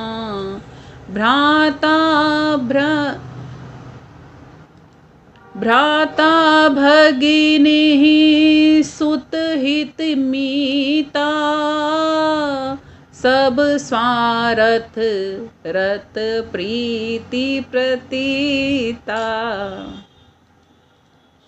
तुलसी साहिब जी कहते हैं कि जब तक घर में सुमति मतलब कि अच्छी बुद्धि है, धनाढ्य परिवार है, तब तक तो सारे जने स्वार्थ के कारण वहीं चिपके रहते हैं। और जैसे ही विपत्ति का पहाड़ टूटता है ना किसी पर, तो क्या होता है, संसार के सभी बहन भाई पुत्र मित्र अपना हित देखकर और अपने स्वार्थ में उससे मिलते मिलते और वहाँ से चले जाते हैं। मदद के लिए कोई भी वहाँ तैयार नहीं रहता। बातें बनाने के लिए तो आ जाते हैं, मीठे मीठे से बोलने के लिए, मगर वहाँ पर कोई मदद करने के लिए तैयार नहीं आता। यही इस मुसाफिर खाने की हकीकत है। सासंगत जी, आइए जीवन के ऊपर ही है, एक और उदाहरण से समझते हैं। हम हर रोज शाम को देखते हैं कि सूरज के ढलते ही सारे पक्षी उड़कर वापस अपने अपने घोंसलों में चले जाते हैं ना। रात भर वे उसी पेड़ की डाली पर जहाँ उन्होंने घोंसला बना रखा होता है वहीं पर चहचहाते हैं और वहीं पर सो जाते हैं।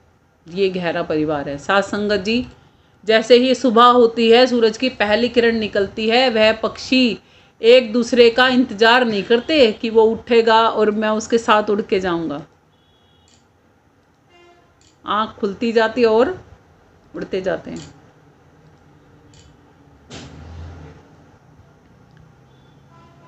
जिसे जिस भी दिशा में दाना मिलता है वो उसी तरफ उड़ जाता है, चाहे वो किसी का कितना भी सगा हो और कि चाहे कितना भी सगा ना हो, पेड़ फिर खाली रह जाता है। ठीक साथ संगत जी, यही दशा बड़े बड़े कुटुंब और कबीलों की है।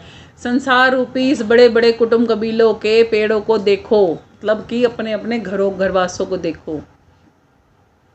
जीव आत्माएं सभी जुड़ी हुई हैं, अपने अपने कर्मों के हिसाब से कुछ दिन यहाँ ठहरती हैं, और जैसे ही कर्मों का हिसाब किताब चुकता हो जाता है तो दाना चुगने मौत ले जाती है ना, अगली सुबह होती है, दाना चुगने वो कहीं और निकल जाते हैं।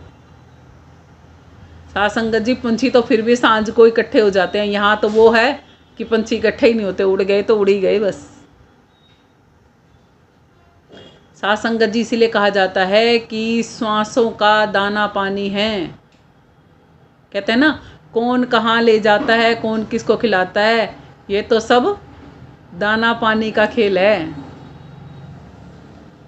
दाना पानी ले जाता है ना। दाना पानी कैसे लेके जाता है? दाना पानी कर्मों से लेकर जाता है। आपने जो कर्म किए हैं, जहाँ पर खाना लिखा है वहीं पे आपको पहुँचा देंगे। जैसे मृत्यु की घड़ी में कहते हैं ना, चाहे कोई कहीं पर भी हो उसको वहाँ पहुँचा दिया जाता है, पहुँच ही जाता है। साथ संगत जी, इस पर एक बड़ी सुंदर कहानी याद आ गई। एक बार यमराज एक तोते को देखकर मुस्कुराते हैं। तोता यमराज को देखता है तो तोता बड़ा सकपका जाता है, कहता है ये यमराज तो जिसको दिखता है ना उसकी मौत निश्चित हो जाती है। तो वो अपने गरुड़ दोस्त के पास जाता है और कहता है, भाई तो मेरे को ऐसे ऐसे आज यमराज दिखा था और मुझे देखकर मुस्कुरा रहा था, मुझे उससे बचा ले। तो गरुड़ कहता है कोई बात नहीं, ठीक है, मैं तुझे बचा लूँगा। वो उसे अपनी पीठ पर बिठाता है और तोते को उड़ा के 7 समुंदर पार गुफा में छोड़ाता है। कहता अब यहाँ पर यमराज नहीं पहुँच पाएगा, तू चिंता मत कर। और क्योंकि गरुड़ तो विष्णु जी का वाहन है, अब गरुड़ जी जाते हैं यमराज के पास। कहते हैं हाँ भाई, क्यों मेरे दोस्त को तू मारने के लिए उसके पीछे लगा हुआ है। थोड़ी देर में ही उस तोते की आत्मा वहाँ पहुँच जाती है। गरुड़ जी वो यमराज जी फिर मुस्कुराते हैं, कहते ये लो जी आ गया। कहते ये ऐसा हुआ कैसे, मैं तो इसको तेरे से दूर छोड़ के आया था। कह रहे मैं इसीलिए तो इस तोते पे हंस रहा था कि भाई ये यहाँ है और इसकी मृत्यु वहाँ होनी है, ये वहाँ पहुँचेगा कैसे। मैं इस बात को सोच के हंस रहा था कि भाई ये मरेगा नहीं, ये यहीं रहा था, ये मरेगा नहीं, इसकी मृत्यु तो इतनी दूर है, ये वहाँ पहुँचेगा कैसे। मालिक का करिश्मा है, मतलब क्या कुछ। यमराज तो अपनी धुन में उस तरीके से हंस रहा था, उसे क्या पता था खुद उसका दोस्ती उसे वहाँ छोड़ाएगा। कहते गरुड़ जी जहाँ आप उसको छोड़ के आए थे ना, वहाँ बिल्ली पहले ही बैठी थी इसका शिकार करने के। मौत रूपी बिल्ली भी बैठी है तेरी ताक में, मूर्ख तू पछताएगा रे, मिल जाएगा खाक में। तो साथ संगत जी, टाइम घड़ी का मौत का नहीं पता किस समय आ जाएगी, इसलिए वक्त रहते ही इन सब तमाम रगड़ों झगड़ों से निकल के प्रभु परमात्मा की भक्ति करो। क्यों करो, क्या मिलेगा वो करने से। वो करने से आपको मिलेगा आनंद, अपना असली अस्तित्व, अविनाशी घर, जहाँ संतों का संग रहता है हर समय, जहाँ बिछड़न नहीं होती, जहाँ ये दर्द दुख तकलीफ नहीं होती। अब साथ संगत जी जब आपको ये बता देना कि घरवासे में इतना दुखी रहना पड़ता है, तो अब कुछ लोग कहेंगे कि जी फिर तो घरवासा छोड़ देना चाहिए, जोगी बन जाना चाहिए, सन्यासी बन जाना चाहिए, है ना। तो आगे भजन की कुछ लाइनें ले लेते हैं, फिर पता लग जाएगा हमें क्या करना चाहिए। भजन में आगे कहते हैं, आ मेरे भाई तुझे दिखाऊं घर छोड़ने वालों का हाल, योगी का तो भेष बना लिया, फिर भी फंसे हैं वन संसार में, आनंद के मिलते हैं खजाने मेरे भाई सतगुरु के दरबार में। साथ संगत जी यहाँ पर साहिब कह रहे हैं कि गृहस्थ जीवन के धोखे से जब हम जगते हैं ना, तो हमें लगता है ये घरवासा ही छोड़ देना चाहिए, हम तो तंग आ लिए। और बहुत से लोग ऐसा करते भी हैं, जब अत्यंत दुखी हो जाते हैं ना घर गृहस्थी के इस जीवन से, परिवार वालों से या समाज दुनिया वालों से, तो क्या करते हैं, घर छोड़ के एकांतवास पकड़ने के लिए जंगलों में चले जाते हैं कि हम तो भगवान को पाना चाहते हैं, तपस्याएं करेंगे। फिर क्या होता है, वेश तो बना लिया, घेउए वस्त्र भी पहन लिए, मगर हालत उनकी बद से बदतर हो जाती है, क्योंकि मन तो नहीं टिकता। कहते हैं एक नारी छोड़ दी बे, 5 नारी तेरे गैल वे। एक नारी को तो छोड़ दिया जिसको तू लेके आया था, ये जो 5 नारी अंदर बिठा रखी हैं काम क्रोध लोभ मोह अहंकार की, ये कहाँ जाएंगी। इनको छोड़ के जाता तो बात बनती, और इनको छोड़ देता तो वो नारी छोड़नी नहीं पड़ती। तो कहते हैं वनवास में भी जाने के बाद संसार पूर्ण रूप से नहीं छूटता, क्योंकि इस पेट के भरण पोषण के लिए फिर संसार में आना पड़ेगा, फिर भीख मांग के भी खाना पड़ेगा। योगियों को क्या खाने के लिए नहीं चाहिए, क्या पहनने के लिए वस्त्र नहीं चाहिए, फिर क्या करना पड़ेगा। फिर वही जो घर गृहस्थी में मान सम्मान और बड़ाई छोड़ के गए थे ना, फिर वही चिपट जाएगी, फिर वही क्रोध शुरू हो जाएगा। कहते कपड़े बदले बाणा नहीं बदला, बाण बदलनी थी और बदल लिया बाणा। यहां साहिब कह रहे हैं बाणा नहीं बदलना, बाण बदलनी है। और वहां क्या कर लिया, वेश बदल लिया, वेशभूषा बदल ली ना। साहिब हमें कहते हैं कबीर मन मुंडाया नहीं, कबीर मन मुंडाया नहीं, मुंडाए लियो रे केश। कबीर मन मुंडाया नहीं, मुंडाए लियो रे केश। क्या किया भेष बनाए, क्या किया दिल नहीं सुधरा। भेष बनाए पर दिल नहीं सुधरा, क्या भया धरे भेष। भेष बनाए दिल नहीं सुधरा, क्या किया धर भेष। कहते हैं कि मनुष्य तूने सिर के बाल मुंडवा दिए, दाढ़ी मूछ मुंडवा दी, ठीक है, वेश बना लिया ना कि हाँ भाई हमें तो ये चाहिए ही नहीं, खप्पर खप्पर रह गया बस। कहते हैं, और जो बढ़ा लेते हैं उनके लिए भी कहते हैं अगर तुमने केश बढ़ा भी लिए, बड़े कर लिए बड़े बड़े, कहते हैं दोनों ही अवस्थाओं में कुछ नहीं मिलना। क्यों? क्योंकि शरीर की प्रक्रिया से उसका मतलब ही नहीं है। कहते मन तो नहीं मुंडाया, मन मुंडाना था, मुंडा दी काया, काया मुंडाई क्या बनेगा। कहते हैं ये काया के विकार नहीं चिपटे हुए, विकार तो मन में थे, मन तो मुंडाया नहीं, और बाहरी वेश बदल लिया तो दिल छोड़ना साफ हो जाएगा। इसलिए कहते हैं बाम्बी कुट्टे बावरे, सरप न मारा जाए, मूर्ख मूर्ख बाम्बी ना डसे, सरप सबन को खाए। तो कहते हैं तूने बाहरी वेशभूषा तो बना ली, मगर मन को तूने नहीं मोड़ा। यदि मन की वेशभूषा बदल लेता ना तू अंदर से, तो तुझ में दया, क्षमाशीलता नाम के लिए तड़पन आ जाती। उससे तू विहीन नहीं रहता, और दिखावे के लिए योगियों का भेष धारण करने से कोई लाभ नहीं होता। श्री कृष्ण जी श्री गीता के अध्याय 3 के श्लोक 6 में कहते हैं कि झूठे सन्यासियों का पर्दाफाश करते हैं श्री कृष्ण जी भी। वो कहते हैं जो मनुष्य अपनी हठ के कारण बाह्य कर्म इंद्रियों को रोक लेता है, यानी कि बाहर संसार में जंगल इत्यादि में चला जाता है, परंतु भीतर से मन के निरंतर भोग विलास में ही अंदर से इच्छाओं की उत्पन्नता होती रहती है, उसी का चिंतन करता रहता है, वो आत्मा बहुत ही ज़्यादा मूर्ख होती है, अत्यधिक मूर्ख होती है, और मिथ्या व्यभिचारी होती है, और पाखंडी होती है। समझ गए साध संगत जी क्या कहा जा रहा है? ऊपर से तो हम कह रहे हैं लोगों को, अरे मेरे अंदर में तो ना अब कुछ नहीं रहा, मेरे तो संसार का मोह बिल्कुल छूट गया, और अगले ही पल कोई सुंदर स्त्री या कोई सुंदर पुरुष देखा, वाह कितना बढ़िया है, हो गया गया।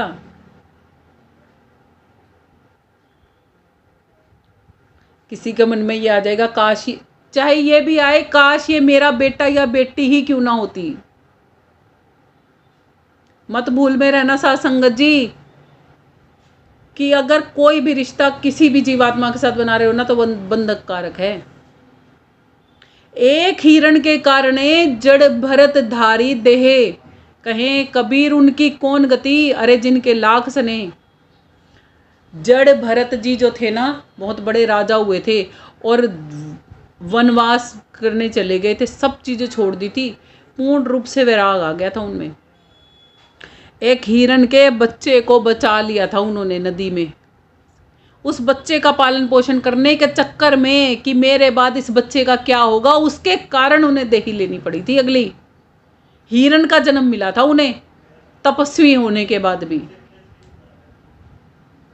तब वो हिरण का जन्म उन्होंने बिना कुछ खाए पिए बिताया था कि मुझे इस शरीर से बाहर निकलना है, इसका नाश करना है, ताकि मैं यहाँ से मुक्त हो जाऊं। एक हिरण के कारण वो हिरण ही बना दिया था मालिक ने। और हमारे तो कितने स्नेह हैं, बच्चों में, कुत्तों में, बिल्ली में, गाय में, भैंस में, घोड़े में, पता नहीं कहाँ कहाँ हमारी सुरती जोड़ रखी है हमने, है ना। आगे गोस्वामी तुलसी साहिब जी भी बताते हैं रामचरितमानस के इस कलयुग के बारे में, नकली वैराग के बारे में, वेश धरने के बारे में। उत्तरकांड में आता है ये किस्सा। कहते हैं, नारी मुई ग्रह संपत्ति नाशी, मूड मुढ़ाई भये सन्यासी, ते विप्रन सन पावहि पूजा, अभय लोक कछु काज न दूजा। तुलसी साहिब जी कहते हैं संसार में, इस संसार में, इस कलयुग की बात बता रहे हैं। कहते हैं जब संसार में किसी की स्त्री मर जाती है, उसकी धन संपत्ति नष्ट हो जाती है, तो वो क्या करता है, वैराग्य हो जाता है, समझ लो, सिर मुंडवा लेता है, सन्यासी बनने का ढोंग करने लग जाता है। और ऐसे बाह्य संसारी अपनी मान बढ़ाई और पूजा करवाने लग जाते हैं। और कहते हैं फिर उनका लोक और परलोक कभी नहीं सुधरता, कभी नहीं सुधरता, कभी नहीं सुधरता। साध संगत जी, आइए हम एक और दृष्टांत के माध्यम से समझते हैं। अब अंतिम घड़ियां कुछ निकट ही हैं। साध संगत जी, हम देखते हैं कि एक मिट्टी का पात्र है जो कि साधारण सा दिखता है, उसमें मगर शुद्ध गंगा जल भरा हुआ है। मटका बाहर से देखने में बहुत सुंदर नहीं है, मगर उसके अंदर जो शुद्ध गंगा जल है ना, वो जीवनदायक है। और उसके विपरीत साध संगत जी एक सोने का चमकीला मटका है, बहुत सुंदर नक्काशी उस मटके पे हो रखी है और मखमली कपड़े से उसको ढक रखा है।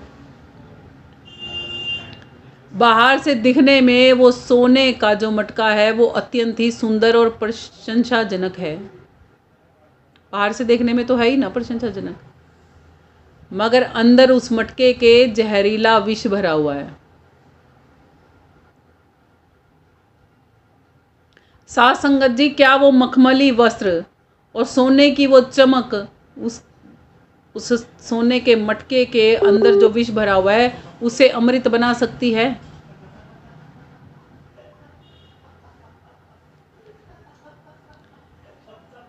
क्या उसे 2-4 साल रखें तब वो अमृत बन जाएगा?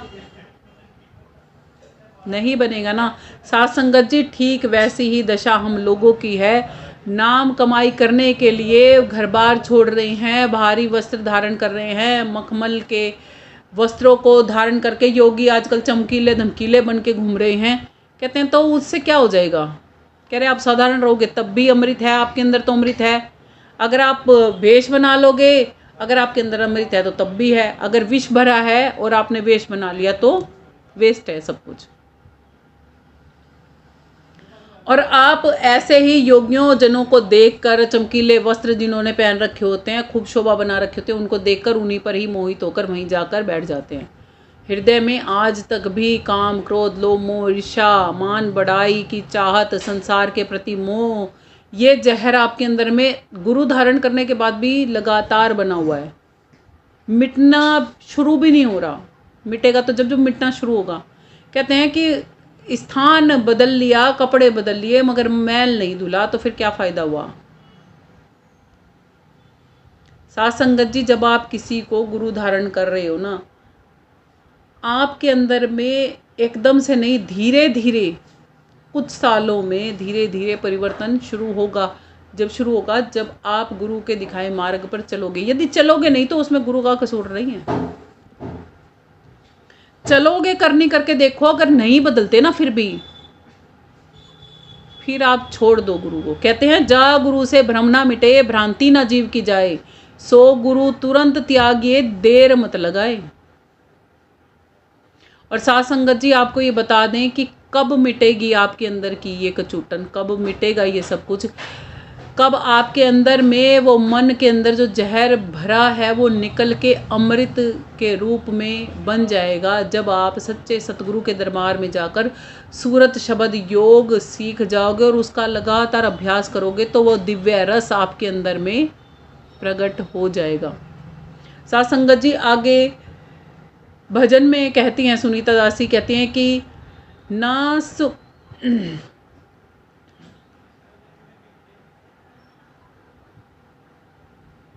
ना सुख मिला रे घर वासे से, ना ही मिला वैराग से। सुनीता दासी कहे सुन मेरे भाई, सुख मिलेगा आत्म अनुराग में। आनंद के मिलते हैं खजाने मेरे भाई, सतगुरु के दरबार में। क्या कहते हैं, देखो आप सारी जगह घुमाए ना। अब कहाँ से शुरू किया था हमने? धनवानों से शुरू किया था, यौवन से शुरू किया था, रिश्ते नातों से शुरू किया था, हार के सबसे तंग आके घर बासा भी छोड़ दिया था। सब जगह घूम लिए ना। अब क्या कहती हैं कि ना तो सुख मिला गर्भाशय में और ना ही मिला वैराग से। सुख तो मिलेगा रे मेरे भाई आत्म अनुराग से। सारे साध संगत जी पूरे भजन का निचोड़ आ रहा है हमारे पास, पूरे जीवन का निचोड़ आ रहा है हमारे पास, पूरे सत्संग का निचोड़ आ रहा है हमारे पास कि यदि सही मायने में ही आप चाहते हो कि असली सुख मिल जाए, आप मल मास से पुरुषोत्तम मास में चले जाओ। तो क्या करना पड़ेगा? मल को त्यागना पड़ेगा। मल को त्यागते हो ना आप, मल को त्याग के फिर क्या करते हो? शुद्धिकरण करते हो ना, अपना खुद को शुद्ध करते हो ना। फिर कहते हो कि हाँ मैं शुद्ध हूं। शुद्ध हो जाना मतलब पुरुषोत्तम मास में आ जाना। तो साध संगत जी पूरे सत्संग का निचोड़, पूरी जिंदगी का निचोड़ इसमें आ रहा है कि ना ही तो सुख गर्भाशय में और ना ही वैराग में है। क्या बताते हैं? सत्यता का मार्ग दिखाते हुए वो कहती हैं कि ये मेरे भाई तू देख ले, सुन ले, समझ ले अच्छी तरीके से कि ना ही तो गृहस्थी में, जीवन में, कोठी कार बंगलों में, रिश्ते नातों में सुख मिलता सच्चा, और ना ही गर्भाशय को छोड़ के वैराग धारण कर लिया, वस्त्र धारण कर लिया तो वहां पे शांति मिलती। सुख तो केवल मात्र, अगर तू असली सुख परम आनंद चाहता है तो आत्मा जिस दिन तेरी अनुरागी होगी, जिस दिन परमात्मा को तू ढूंढने लग जाएगा, उसी दिन से ही तुझे सच्चे सुख का एहसास होना शुरू हो जाएगा। तब तक दुख ही दुख है इस जहान में, जब तक उस परमात्मा से सच्ची प्रीति नहीं हो जाती। जिस दिन सच्ची प्रीति आपको परमात्मा से होगी, उसी दिन वो रास्ते खुलने शुरू हो जाएंगे। साहिब कहते हैं कस्तूरी कमंडल बसे, कस्तूरी कमंडल बसे, मृगा ढूंढे वनवाही, ऐसे घटघट राम है रे दुनिया देखत नाही। दुनिया देखती ही नहीं परमात्मा की तरफ। श्री कृष्ण जी भी कहते हैं श्री गीता के अध्याय 5 के श्लोक 21 में, कहते हैं कि हे अर्जुन, साक्षात अनुराग का मार्ग समझाते हुए कहते हैं कि जो पुरुष बाहर संसार के विषय भोगों की आसक्ति को छोड़ देता है, लिप्त चिप्त नहीं रहता उनमें। आसक्ति छोड़ने का मतलब क्या है? कार्य कर रहे हो मगर उसमें चिपके नहीं हुए हो, आसक्ति छोड़ दी ना। कहते हैं कि अंतःकरण में केवल एक मालिक के नाम का अनुराग जब आ जाता है ना, तब वो महापुरुष परमात्मा के ध्यान में लीन होने योग्य हो जाता है और उसे अक्षय सुख की प्राप्ति होती है। अक्षय सुख का मतलब तो जानते होंगे साथ संगत जी,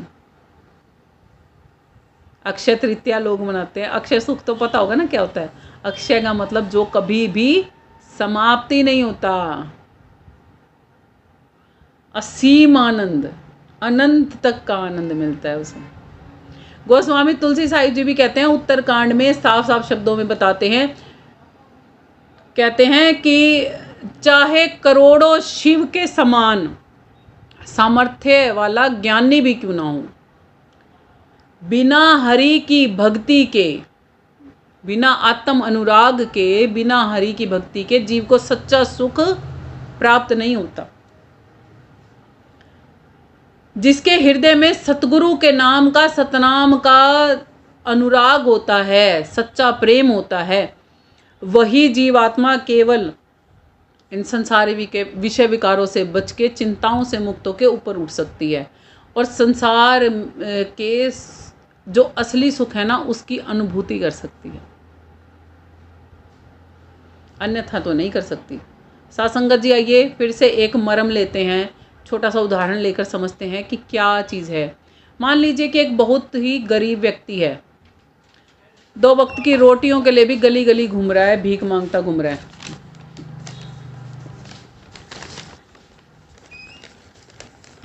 उसके जीवन में सुख नहीं है और दुखी दुखी होता होता वह घूमे जा रहा है।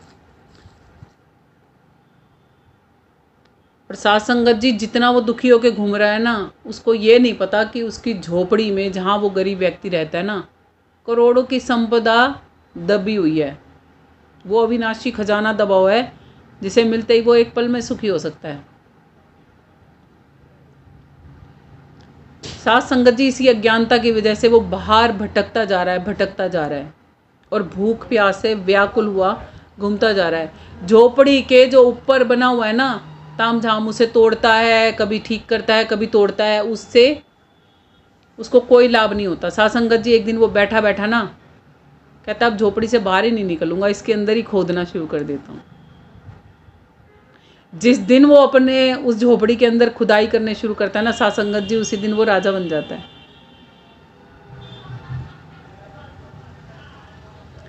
साथ संगत जी, आपको समझ में आया होगा कि क्या समझाना चाहते थे, कि जब तक आप इस भारी झोपड़ी को पीटते रहोगे ना,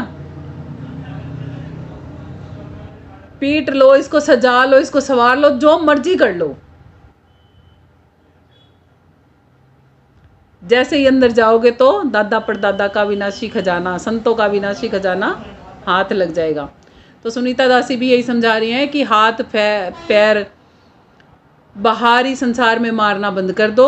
सतगुरु की दया से जो आपको अंतःकरण में खुदाई करने को बताया गया ना, वहाँ पे खोदो तो असली खजाना मिल जाएगा। वो आत्म अनुराग जाग जाएगा, वो सच्चा सुख मिलना शुरू हो जाएगा। साथ संगत जी, फिर संसार की भारी चीज़ें तुच्छ हो जाएंगी, रहेंगी सब कुछ ऐसी की ऐसी, मगर उनमें आपकी सुरती का बहना कम हो जाएगा। आगे साथ संगत जी कहती हैं भजन में अपने समझाते हुए, सुनीता दासी कहती हैं कि जो मेरे भाई आत्म अनुराग तू चाहे, भेदी गुरु की ले शरणा, सूरत शब्द का योग करेगा तो पहुँचेगा अमरापुर बाग में, आनंद के मिलते हैं खजाने मेरे भाई सतगुरु के दरबार में। साथ संगत जी, कबीर साहिब जी भी यही कहते हैं कि शब्द भेदी गुरु मिला, तिनका शब्द स्नेह, शब्द भेदी गुरु मिल गया, तिनका शब्द स्नेह, गांठ खुली है भरम की, तब पाया निज नेह। जो बात सुनीता दासी कह रही है ना कि इस संसार में सुख कहाँ मिलेगा, केवल आत्म अनुराग से मिलेगा, और वो आत्म अनुराग सच्चे शब्द भेदी संतों की शरण में जाने से मिलेगा। और सच्चे शब्द भेदी संत ही हैं जो हमें सूरज शब्द योग सिखाएंगे, और जब आप अभ्यास करोगे तो आप अमरापुर बाग में पहुंच जाओगे। यही बात साहिब कह रहे हैं कि जो सच्चे शब्द भेदी गुरुओं से प्रीत लगाते हैं, सच्चे शब्द भेदी गुरु उन्हें आंतरिक मार्ग दिखा देते हैं, शब्द स्नेही बना देते हैं, और जन्म मरण के इस भ्रम की गांठ को खोल देते हैं, अज्ञानता का पर्दा हटा देते हैं जीवात्मा का, ताकि जीवात्मा अपने असली स्नेह को पा सके, अमरापुर बाग में जा सके। साथ संगत जी, आगे सुनीता दासी कहती हैं, ले जाते हैं वहाँ से सतगुरु साहिब निज अपने दरबार में, वहीं पे मिलता है मेरे भाई खजाने आनंद की बहार के, आनंद के मिलते हैं खजाने मेरे भाई सतगुरु साहिब के दरबार में। साथ संगत जी, सत्संग पूर्ण होने जा रहा है और अंतिम रूहानी निष्कर्ष निकल के आ रहा है हमारे सामने। वे कहती है हमें कि जब सूरज शब्द योग का अभ्यास लगातार करते जाओगे तो अमरापुर बाग में पहुंचोगे। वहां पर भी आपको सतगुरु दयाल मिलेंगे, जो कि आत्मा को काल पुरुष और माया की सीमा से परे ले जाते हैं। जब आत्मा काल पुरुष और इस माया की सीमा से परे जाती है, सचखंड में जाती है, विनाशी धाम में जाती है, वहाँ पर जहाँ पर दुख और सुख व्याप्ते नहीं है, वहाँ पर कोई तकरार नहीं होती, कोई बूढ़ा नहीं होता, कोई जवान नहीं होता, कोई मौत नहीं होती, कोई जन्म नहीं होता। वो निज घर में जब आत्मा पहुँच जाती है वहाँ हमेशा हमेशा के लिए आनंद की बहार होती है और सच्चे सतगुरु से मिलकर वो उसे खजाना मिलता है, जहाँ पर वो फिर पूर्ण रूप से तृप्त हो जाती है। उसे फिर लख 84 में चक्कर नहीं लगाने पड़ते। कबीर साहिब जी भी कहते हैं, कबीरा संतों के घर अलग है जहाँ न माया न काल। कबीरा संतों के घर अलग है जहाँ न माया न काल। सहज धुन बाजी जहाँ अमर भये तेहि ढाल। सहज धुनी बाजी तहाँ अमर भये तेहि ढाल। साहिब समझाते हैं कि संतों के घर में ही निज धाम है हमारा, और वहाँ कोई विरला ही पहुँच पाता है। कोई दिव्य आत्मा होती है जो वहाँ पहुँचती है। वहाँ पहुँचने के बाद माया के परपंच नहीं चलते और काल की कोई अवधि नहीं चलती, सब डर समाप्त हो जाते हैं, क्योंकि साक्षात सहज नाम का जहाज धुनी वहाँ आ जाती है और आत्मा को सतगुरु के देश में ले जाती है। और वहाँ अमर देश में पहुँचने के बाद तो संसार की नश्वरता आत्मा को छू ही नहीं सकती। साध संगत जी, यही बात श्री कृष्ण जी कहते हैं श्री गीता के अध्याय 15 के श्लोक 6 में। कहते हैं, ना तद्भासते सूर्यो ना शशांकटा ना पावका यत गत्वा न निवृत्यते तद माम परम ममम। श्री कृष्ण जी कहते हैं कि उस निज परम धाम के स्वरूप के बारे में हमें समझा रहे हैं। कहते हैं, उस परम धाम में पहुंचने के बाद मनुष्य लख 84 के जीवन को जीने के लिए पुनः पुनः इस मृत्यु लोक में नहीं आता, और उस परम धाम को प्रकाशित स्वयं मेव कर रखा है परमात्मा ने। ना ही तो वो किसी सूरज के प्रकाश से प्रकाशित है, ना ही चंद्रमा के, ना ही बाह्य अग्नि से, किसी चीज़ से वो प्रकाशमान नहीं है। वो स्वयं मेव प्रकाश है, वही सनातन है, वही परम आनंद है, वही परम धाम है। गोस्वामी तुलसी साहिब जी भी कहते हैं रामचरितमानस के उत्तरकांड में, तुलसी साहिब जी कहते हैं कि वह परम आनंद अत्यंत पवित्र है, अत्यंत दिव्य है, सुखों की खान है, जिसे केवल भाग्यशाली पुरुष जीवात्माएं ही जान पाती हैं। और वो भी सतगुरु, पूरा सतगुरु जिन्हें मिलता है, जो उन्हें नाम के रस की बख्शीश करता है। जब वो आत्मा नाम के बख्शीश पर चलती हैं तब वो उस रस को प्राप्त करवाती हैं, और निज धाम में जीव जाने के बाद पूर्ण रूप से मोक्ष को प्राप्त कर लेता है। और यही परम कल्याणकारी है। इसी को कहा जाता है जीवात्मा का लोक लहाना और परलोक सवार लेना। इस लोक में रहते रहते इस लोक के भी काम करो और परलोक को भी साथ साथ में ही सवार के उस परम शांति को प्राप्त कर जाओ, जिसके लिए कहा जाता है ओम शांति ओम शांति ओम शांति।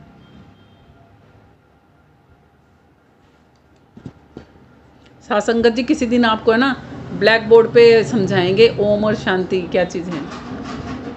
ऐसे बोलने से तो सब कुछ चीज़ें समझ में आती ना, तो शायद स्कूल होता ही नहीं। साध संगत जी, चलिए एक छोटा सा और उदाहरण हम ले रहे हैं, क्योंकि सत्संग के अब बिल्कुल अंतिम घड़ियों के हम निकट हैं। साध संगत जी, एक राजा का बेटा है, बचपन में ही उससे बिछड़ जाता है राजा से, राजकुमार। भटक रहा है अनजानी गलियों में, विदेशों में, फटे पुराने हाल हो रहे हैं बेचारे के, पुराने से कपड़े पहन रखे हैं, भीख मांग मांग के खाता है। भिखारी उबर की तो हालत होएगी जब बचपन में ही छूट गया, तो उसे क्या पता मेरा बाप राजा भी है। फटे हाल हैं, लोग उसे डांट मारते हैं, कोई इधर फेंकता है तो कोई इधर फेंकता है। टूटी फूटी झोपड़ियों में रात बिताता है बेचारा, दुखी होके व्याकुल होके कहता है पता नहीं मेरा तो कोई वाली वारिस भी है कि नहीं है, मेरा तो कोई राम रखवाड़ी भी है कि नहीं है। जब वो सच्चे दिल से पुकार करता है तो राजा के मन में भी उसको ढूंढने की चाह तो शुरू से ही थी। राजा अपने मंत्रियों को भेज देता है कि भाई भोट समय हो गया, वो बच्चा खो रहा है मेरा और मिल नहीं रहा, और तुम ढूंढ के लाओ। साध संगत जी, उसकी ढूंढ पड़ जाती है। जब उसकी ढूंढ पड़ती है तो जैसे ही वो राजा को पता लगता है कि ये यहाँ पर है मेरा बच्चा, तो शाही गाड़ी में उसको ले जाया जाता है, राज दरबार में लेके जाया जाता है। फटे हाल जो कपड़े थे उसको उतार के रेशमी मखमली कपड़े पहना दिए जाते हैं, सिर पर मुकुट रखा जाता है, राजपाट का खजाना उसे सौंप दिया जाता है। महल में प्रवेश करते ही उसकी सारी गरीबी, भटकन, थकान, अपमान सब कुछ धूमिल हो जाते हैं और सम्राट बन जाता है। साथ संगत जी, क्या समझ में आता है इस कहानी से? हम भी उस परमपिता परमात्मा के उस अविनाशी के अंश हैं, हम सभी आत्माएं। और यहाँ कैसे भटक रहे हैं? भिखारियों की तरह भूले हुए परदेसी में। हमें यही नहीं याद कि वो परमपिता परमात्मा हमारा पिता भी है। किस चीज़ के पीछे फिर रहे हैं? थोड़े थोड़े से धन के पीछे, थोड़े थोड़े से सुख के पीछे, थोड़ी थोड़ी सी महल गाड़ियों के पीछे, है ना। मान अपमान ढोते फिर रहे हैं ना यहाँ पे इस दुनिया में। लेकिन जिस दिन जीवन में पूर्ण सच्चा सतगुरु मिल जाता है उस राजकुमार को, जिस दिन अपनी असली पहचान समझ में आने लग जाती है, जब हम नाम दीक्षा लेकर शब्द की कमाई करने लग जाते हैं, तो देखते ही ये संसार की झोपड़ी से हम बाहर निकल के उस निज महल में चले जाते हैं। अब भिखारी अगर ये सोचे कि ये झोपड़ी भी रह जाए और मुझे महल भी मिल जाए, तो परमात्मा कहता है ही साथ दे ही साथ ले।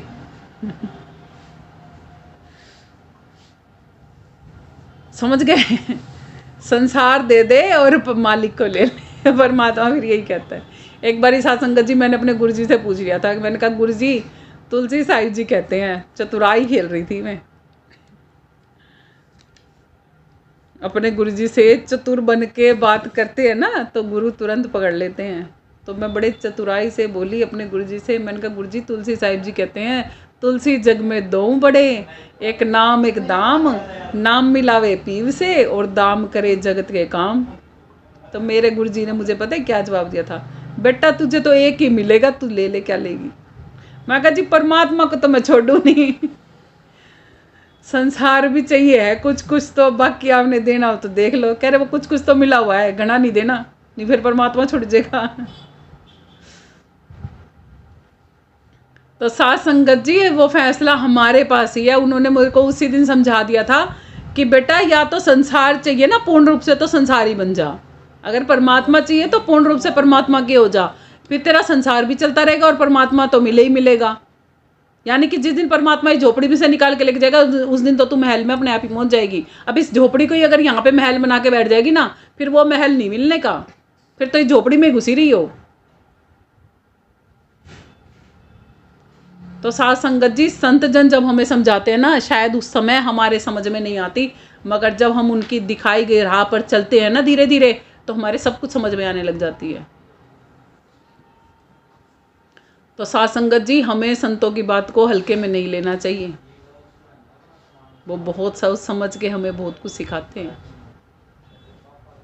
कभी कभी तो ऐसा फील होता है कि पता नहीं उनको भी उस समय पे उतना डीप पता भी होता है कि नहीं, बस वो मालिक की मौज होती है, वो आते हैं, कहते हैं और चले जाते हैं। हम तो समझ ही नहीं पाते हैं फिर। मगर हमारे लिए तो अच्छी बात है ना कि हमारे गुरुजनों ने हमें इतनी अच्छा शिक्षण दिया। साथ संगत जी, आइए कि जहाँ आनंद के खजाने मिलते हैं, जहाँ हम इस मल मास से अधिक मास में, और देखो मास का नाम भी क्या है, पहले है मल मास, फिर है अधिक मास, फिर है पुरुषोत्तम मास। जैसे ही मल को उतारोगे अधिकता आ जाएगी, किसकी? पुरुषोत्तम मास के आने की। जैसे ही विकारों को छोड़ोगे ऐसे ही जीवन में शांति आने लगेगी, शांति की अधिकता बढ़ेगी। किस चीज़ की? परमात्मा के आगमन की, परम शांति की। साथ संगत जी, आइए इस शुभ दिन पर, शुभ अवसर पर, इस पूर्णिमा पर हम मालिक से प्रार्थना करते हैं कि हे परमात्मा, जैसे आनंद के खजाने इस भजन में हमने सुने हैं, हमें भी वैसे ही आनंद के खजाने मिले। हमें भी परमात्मा नाम दीक्षा बख्शी जाए उस सचखंड जाने के लिए, और इतना प्रयास हमसे करवाया जाए कि हम चाहकर भी इस संसार में ना रुक पाएं, क्योंकि हमारी चाहना बड़ी खराब है। मन को कितना भी साधोगे ना, मन फिर संसार में भागता है। इसीलिए हम कहते हैं मालिक, हमें चाहे मार पीट के, चाहे प्यार से, हम जैसे चले ना, हमें बस अपने दरबार पे ले चलना, छोड़ के मत जाना प्रभु इस दुनिया में इस बार। साथ संगत जी, हम परमात्मा से हाथ जोड़ के विनती करते हैं कि हे प्रभु, ये खिलौने के रूप में मिले हुए कोठी बंगले कार सुख, परिवार, कुटुंब के मोह, इन सब में हम फंसे ना, इन तकरारों में, उलझनों में हम उलझे ना।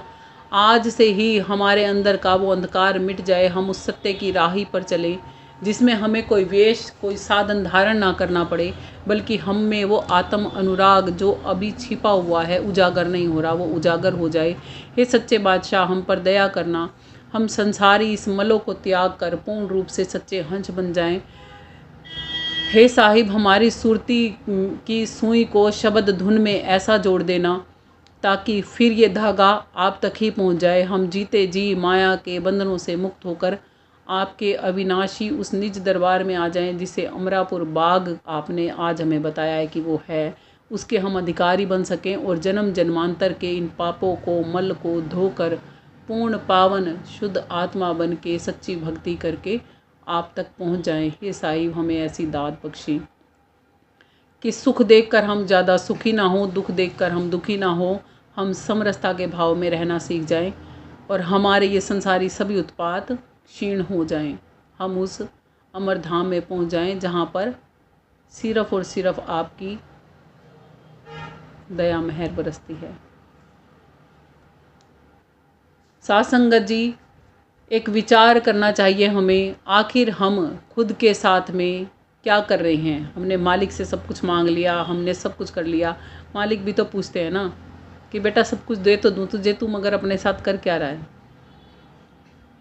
साथ संगत जी, आज हम खुद से एक बात पूछते हैं कि हम खुद के लिए क्या सही कर रहे हैं और क्या नहीं। हम रोज़ सुबह से लेकर शाम तक इस नश्वर शरीर को सजाने में, कोठी महल कारों को बढ़ाने में, इस झूठे कुटुंब कबीले की खुशियों के लिए अपना हर एक एक पल गवा रहे हैं। गवा रहे हैं कि नहीं गवा रहे हैं? जरा ध्यान से गहराई से सोच कर देखिए साथ संगत जी, जिस दिन ये काया रूपी झोपड़ी छूटेगी, जिस दिन हमारा यहाँ पर अंतिम श्वास होगा, जिस दिन हमारा दाना पानी यहाँ ख़त्म हो जाएगा, उस दिन क्या हम सच्ची में सतगुरु का हाथ पकड़ के निज धाम पहुँच जाएंगे? यह संसार की जो हम आपाधापी कर रहे हैं, जिन चीज़ों के पीछे हम घूम रहे हैं, इनमें से कौन सी चीज़ हमारे साथ जाएगी? क्या कोई चीज़ ऐसी है जिसे हम अपने साथ में लेके जा सकते हैं? साथ संगत जी, यदि विचार करें तो कमेंट बॉक्स में अपना कमेंट ज़रूर सेंड कीजिएगा कि क्या विचार किया आपने अपने बारे में।